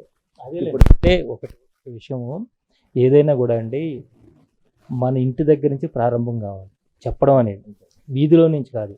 మన ఇంటిలో ప్రారంభం కానప్పుడు వీధిలోకి వెళ్ళి మనం వాళ్ళు చెప్పలేదు వీళ్ళు చెప్పలేదు అనుకోకూడదు. ఎందుకంటే ముందు మన ఇంటి లోపల తల్లిదండ్రుల దగ్గర నుంచి మనకి ఈ సంస్కారాలు ఇదంతా అబ్బితే కనుక ఆటోమేటిక్గా అందరూ కూడా బాగుంటారు, యువత నేర్చుకోవడానికి కూడా సిద్ధంగా ఉంటుంది. కానీ వీధిలో మనకు చెప్పలేదు అనడానికి కూడా ఉండదు. అదే అందుకే ఏంటంటే ఇంతవరకు ఏంటంటే మనం యువత మీదే తప్పు పెట్టేసాం. యువత సినిమాలు చూస్తారు, గంటల ఫోన్లు చూసుకుంటారు అని అంటారు. కానీ ఏంటంటే చెప్పేవాళ్ళు ఇప్పుడు నేనే ఉన్నాను, నేను టెక్నాలజీతోనే నిరంతరం పనిచేస్తూ ఉన్నాను. కానీ నాకు 10 నిమిషాలు నాకు టైం దొరికినా యోగం చేసుకుంటాను అనే మనసులో ఉంటుంది. ఎందుకు ఉంది? గురువుగారు చెప్పారు కాబట్టి నాకు ఉంది. అంటే గురువుగారి మీద అంత పరిపూర్ణమైన విశ్వాసం, ఆయన చెప్పిన విద్య. మన టెక్నాలజీలు కాదు, మనం టెక్నాలజీలు ఎన్ని చేసినా, ఎన్ని ప్రోగ్రామ్స్ చేసినా మనకి శాంతి అనేది ఉండదు. కానీ మనకి టెక్నాలజీ కంటే అతీతమైన టెక్నాలజీ గురువుగారు అందించారు. అది కొన్ని లక్షల సంవత్సరాల నుంచి మనకి ఆ పరంపర, గురు పరంపరలో ఉన్నది. మనకి ఇది మనకు శాంతి ఇస్తుంది కాబట్టి మనకి ఇది హైయెస్ట్ వాల్యూ కాబట్టి మనం ఇది ఫాలో అవుతాను. అండ్ లేదు, నేను గంటల ఫోన్ చూడొచ్చు, యూట్యూబ్ ఛానల్ చూడొచ్చు, ఎన్ని చేయొచ్చు. కానీ 10 నిమిషాలు ఉన్నా మనం దానికి స్పెండ్ చేస్తాను. గురువుగారిని కొన్ని విషయాలు అడిగి తెలుసుకుందాం అనేది ఎందుకు, నాకు అవకాశం ఉంది కాబట్టి నేను వెళ్ళి అడుక్కో. అదే అవకాశం లేనో చాలామంది ఉన్నారు, చాలా సమస్యలతో సఫర్ అయ్యే వాళ్ళు ఉన్నారు. కానీ ఏం చేస్తారు? అందరికీ ఆ అవకాశం లేదు కదా. నిజంగా ఈ విషయంలో మీరైతే అదృష్టవంతులు. మీరు ఇలాగే మీ సాధన కొనసాగించాలి, మీ గురు పరంపరని ఇంకా ముందుకు తీసుకెళ్లాలని కోరుకుంటున్నామండి. చాలా సంతోషం. యాక్చువల్గా ఈ అవకాశం ఇచ్చినటువంటి శ్రీ సన్నిధి వ్యవస్థాపకులు సచిన్ గారికి మనస్ఫూర్తిగా ధన్యవాదాలండి. మీరు ఏంటంటే చాలా ఛానల్స్ చూస్తున్నాం అండి, కమర్షియల్గా ఉన్నాయి, లేదంటే పెద్ద స్టేటస్ ఉండేవాళ్ళని, లేకపోతే ఇంకో రంగం నిజమైనటువంటి యోగ సాధకుల్ని మీరు బయటికి చాలామంది గురువుల్ని, మా గురువు గారే కాకుండా ఇంకా చాలామంది గురువుల్ని మీరు తీసుకొని వస్తున్నారు. కాబట్టి మీకు చాలా ధన్యవాదాలండి. చాలా సంతోషం అండి, చాలా సంతోషం. గురుగారు, ఇప్పుడు చాలా మంచి విషయాలు మనం చర్చించుకున్నాము. కానీ ఇంతకుముందు గురువులు ఒక పద్యంతోనో ఒక చిన్న తత్వంతోనో ఎంతో జ్ఞానాన్ని బోధించేసారు, ఒక తత్వంలోనే. అట్లాంటి తత్వాలు ఎప్పుడైనా మీరు రాయాలని కానీ, పాడాలని కానీ, చెప్పాలని కానీ ఎప్పుడైనా ఉన్నదండి? పాటలు ఇవి సంగీతం అనేది మా అమ్మగారు వచ్చిన ఏదో విన్నాక సరదా కానీ లేదు. కానీ ఒక పెళ్ళిపోయిన ఆనందంలో నేను ఏదో కొన్ని రాశాను, చిన్న బుక్ ఒకటి ప్రింట్ చేశాను. అంటే పెద్ద బుక్ అయితే చదవలేరని చెప్పి, యోగా శాస్త్రము ప్రాక్టికల్ వేలో ఎలా పనిచేస్తుంది అనేది రాశాను కొద్దిగా, మా గురువుగారు పెట్టి. అది లోకానికి పనికి వస్తుంది. ఇక శాస్త్రము, సబ్జెక్టు, శ్లోకాలు చెప్పామనుకోండి వినేవాళ్ళు లేరు. ఎప్పుడు వింటారు? దానివల్ల వాళ్ళ ప్రయోజనం ఉందని ఆ సాధనలో పెట్టి కలిగినప్పుడు మళ్ళీ వస్తారు. అయితే సింపుల్గా రాశాను, సైంటిఫిక్ వేలో కొంచెం. ఏమన్నా ఒకటి రెండు ఏమన్నా మాకు. ఇప్పుడు బంగారము, ఆభరణాలు ఉన్న వస్తువు ఏంటి? బంగారమే. ఆ బంగారం ఎక్కడుంది? ఈ జగత్తులో కదండి కావాలి మనకి. డబ్బు మనం ఏమంటాం? లక్ష్మీదేవి అంటున్నాం, సరస్వతీదేవి విజయకలర్యం, పార్వతి శక్తి స్వరూపిణి, ఇలా పెట్టుకున్నాం. ఇవన్నీ కరెక్టే. ఈ లక్ష్మీ, పార్వతి, సరస్వతి అందరూ కూడా ఎక్కడున్నారు? ఆ శక్తిలోనే ఉన్నారు. ఈ శక్తిని మర్చిపోయి భౌతికంగా మనం పడిపోయాం. ఇప్పుడు ఈ భౌతికమైనటువంటి పదార్థానికి మూలం ఎక్కడుంది? మనలో సూక్ష్మ రూపంలో, శక్తి రూపంలో మనలోనే ఉంది. ఇప్పుడు దీన్ని పట్టుకోమని మేము చెప్తున్నాం. ఈ శక్తిని పట్టుకుంటే లక్ష్మి మీకు వస్తుంది, సరస్వతి వస్తుంది, అమ్మవారు మీకు ఏం కావస్తే ఇస్తారు. దీన్ని పట్టుకోండి, మీ లోపట ఉంది. దానికి ప్రయత్నం చెయ్యడమే మానవుడి కర్తవ్యం. అలాగ చేయనప్పుడు రాబోయే రోజుల్లో మరొక విషయం కూడా మా పరమ గురువులు చెప్పారు. ఈ జగత్ అంతా పొల్యూషన్ పెరిగిపోయింది, మరి మీకు తెలియంది కాదు, ఇంకా పెరిగిపోతుంది. ఎవరైతే యోగ సాధన చేసుకుంటారో, ఈ విద్య చేసుకుంటారో వారికి బయట గాలి అవసరం తగ్గుతుంది. అంటే పొల్యూషన్ ఎఫెక్ట్ ఎక్కువ పడదురా. రాబోయే రోజుల్లో అందరూ కూడా యోగత్వానికి వచ్చి తీరుతారు. రానివాడు ఈ హాస్పిటల్ ఉన్నాయి కదా, ఈ కరోనాలు ఈ చిక్కులు పడాలి. మన కరోనాలో ఎందరో మంది ఈ విద్య వల్ల బయటపడ్డారు. మళ్ళా మీతో ఈ సత్సంగము ఇంకా ముందు ఇంకా కొనసాగాలి. ఇంకా ఎన్నో ప్రశ్నలు ఇవాళ 4-5 అయినాయి, ఒక 100 ప్రశ్నల్లోనే. ఆ 4-5 ప్రశ్నల్లోనే ఎంతో విద్యను మీరు మాకు అందించారు, ఎంతో జ్ఞానాన్ని. చాలా సంతోషం. ఈ సత్సంగం కంపల్సరిగా ఇంకా ముందు కొనసాగాలని కోరుకుంటున్నా గురుగారు. అంటే మీలాంటి వాళ్ళని నా కోరిక ఏంటంటే, భగవద్గీత అందరూ చదువుతారు. భగవద్గీతని యోగపరంగా, ఆత్మపరంగా మీకు ఏ విధంగా మేలు జరుగుతుందో వీళ్ళకి 1 ఇయర్ చెప్పాను నేను. ఆ రకంగా మీలాంటి వాళ్ళ ఛానల్స్, నాకేమీ ఛానల్ పెట్టాలని కానీ ఈ కోరికలు ఏమి డబ్బు నాకు అక్కర్లేదు. ఈ మాయ మీలాంటి వాళ్ళు ఉంటే ఒక శ్లోకం, వారానికి ఒక శ్లోకం లేకపోతే 2 శ్లోకాలు, వాటిని సైంటిఫిక్ వేలో తప్పకుండా ప్రజలకు గురుగారు. ఇప్పుడు అందిస్తే. జ్ఞానాన్ని మీరు ఇస్తానన్నప్పుడు అందించడానికి మేము ఎప్పుడు సిద్ధంగా చక్కగా ఉంటాం. ఉన్నారు. ఆ. తన ఈ ఊర్లో ఉంటాడు, నేను మా ఆశ్రమానికి వెళ్ళినా వస్తుంటాడు, తనకి పంపిస్తాడు, మీ దగ్గరికి వస్తారు, ఇస్తారు. ఒక ఛానల్ పెట్టుకుందాం, లోకానికి బాగు చేయడానికి ప్రయత్నం చేద్దాం. ఆ ప్రయత్నం చేస్తే దేవుడు మీకు అన్ని ఇస్తాడు, అందరికీ అన్ని ఇస్తాడు, అంతా బాగుంటుంది. ప్రయత్నం ఇంకా ఇది కాదు, విదేశాలకి మీ విచారంలో ఉంది, ఏముందండి, 10 మందికి వెళ్దాం, మీరు వస్తారు, మాతో 10 మంది ఉన్నది మన దగ్గర, చాలా చాలా చాలా, ఎందుకంటే ఉన్నది ఇద్దామని. ఆ ఉత్సాహం ఉన్నటువంటి గురువులు కూడా కావాలి కదండి. కావాలి కదా. ఆ. నాకెందుకులే అనుకునే వాళ్ళకంటే కూడా మీలా చెప్పేవాళ్ళు కూడా ఈ రోజుల్లో చాలా తగ్గారు కాబట్టి నిజంగా మీకు ఇంత ఉత్సాహం ఈ వయసులో కూడా మీరు చూపిస్తారు నాకు కాబట్టి వయసులే. మేము చూపించకపోతే ఇంకా చాలా సంతోషం గురుగారు. చాలా విలువైన సమయాన్ని మీరు మాకు కేటాయించారు. చాలా చాలా చాలా ధన్యవాదాలు. సంతోషం అండి. సీసన్నది ఛానల్కి కృతజ్ఞతలు. మంచి చక్కనైనటువంటి సత్సంగాన్ని ఏర్పాటు చేయడం, ఎందరో మంది గురువులు తీసుకురావడం, ఎంతో ఉన్నతమైన పనులు చేస్తున్నారు. వారికి భగవంతుడు ఆయురారోగ్య ఐశ్వర్యములు ఇచ్చి ఇంకా కూడా శ్రీ సన్నిధి టీవీ ఉజ్వలమై ప్రపంచవ్యాప్తంగా కూడా విదేశాల్లో కూడా ఈ బ్రహ్మ విద్యని వీళ్ళ ఏర్పాటు వారి ద్వారా జరుగుతుందని మా గురువుగారు అందుకే అవకాశం కల్పించారని అనుకుంటున్నాను. అందరికీ నమస్కారం. చూశారు కదండి, మనం ఇంతవరకు ఒక గొప్ప సత్సంగం. ఇది మీరు ఏదో ఇప్పుడు ఒకసారి వినేస్తే అర్థమైపోయేది కాదండి. కనీసం మీరు 4-5 సార్లు వినాలి. ఎందుకంటే అన్ని చాలా సూక్ష్మమైన రహస్యాలు గురుగారు ఈ సత్సంగంలో చెప్పడం జరిగింది. దాన్ని పట్టుకున్న వాళ్ళకి మాత్రం అంతులేని ఆనందం, అంతులేని అనుభవాలు కలుగుతాయి.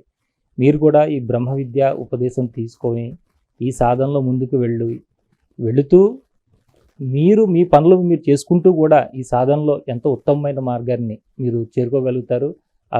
దీని యొక్క ప్రభావం ఏ విధంగా ఉన్నదంటే, ఇప్పుడు ఉన్నటువంటి యువత ఎవరైతే పిల్లలు ఉద్యోగాలు చేస్తూ 35 సంవత్సరాలు 40 సంవత్సరాల లోపల పిల్లలు వీళ్ళంతా ఎవరైతే ఉంటుంటారో, లేదా చదువుకునే పిల్లలు ఎవరైతే ఉంటారో వీళ్ళందరికీ కూడా వారికి కాన్సన్ట్రేషన్ పెరగడమే కాకుండా ముఖ్యంగా వాళ్ళకి మానసిక ప్రశాంతత, లోపల అలజడి అనేది లేకుండా ఒక స్థిరత్వానికి మాత్రం రావడం ఖచ్చితంగా జరుగుతుంది. మనం స్థిరంగా ఉంటే మనకు జరిగే పనులన్నీ కూడా చాలా స్థిరంగా ఉంటాయి. మన ఆలోచనలు స్థిరంగా ఉంటాయి. స్థిరమైన ఆలోచనల నుంచి వచ్చేవన్నీ కూడా మనకి ప్రపంచ శాంతి కోసమే పాటుపడతాయి. కాబట్టి మీరంతా కూడా ఈ బ్రహ్మ విద్యోపదేశాన్ని తీసుకోవడానికి సిద్ధంగా ఉంటారని కోరుకుంటూ, అలాంటి వారు ఎవరైనా ఉంటే ఖచ్చితంగా గురువు గారిని సంప్రదిస్తారని కోరుకుంటూ వారికి ఇంటర్వ్యూలు మళ్ళీ కలుసుకుందాం. అంతవరకు చూస్తుంది శ్రీ సన్నిధి టీవీ. నమస్కారం.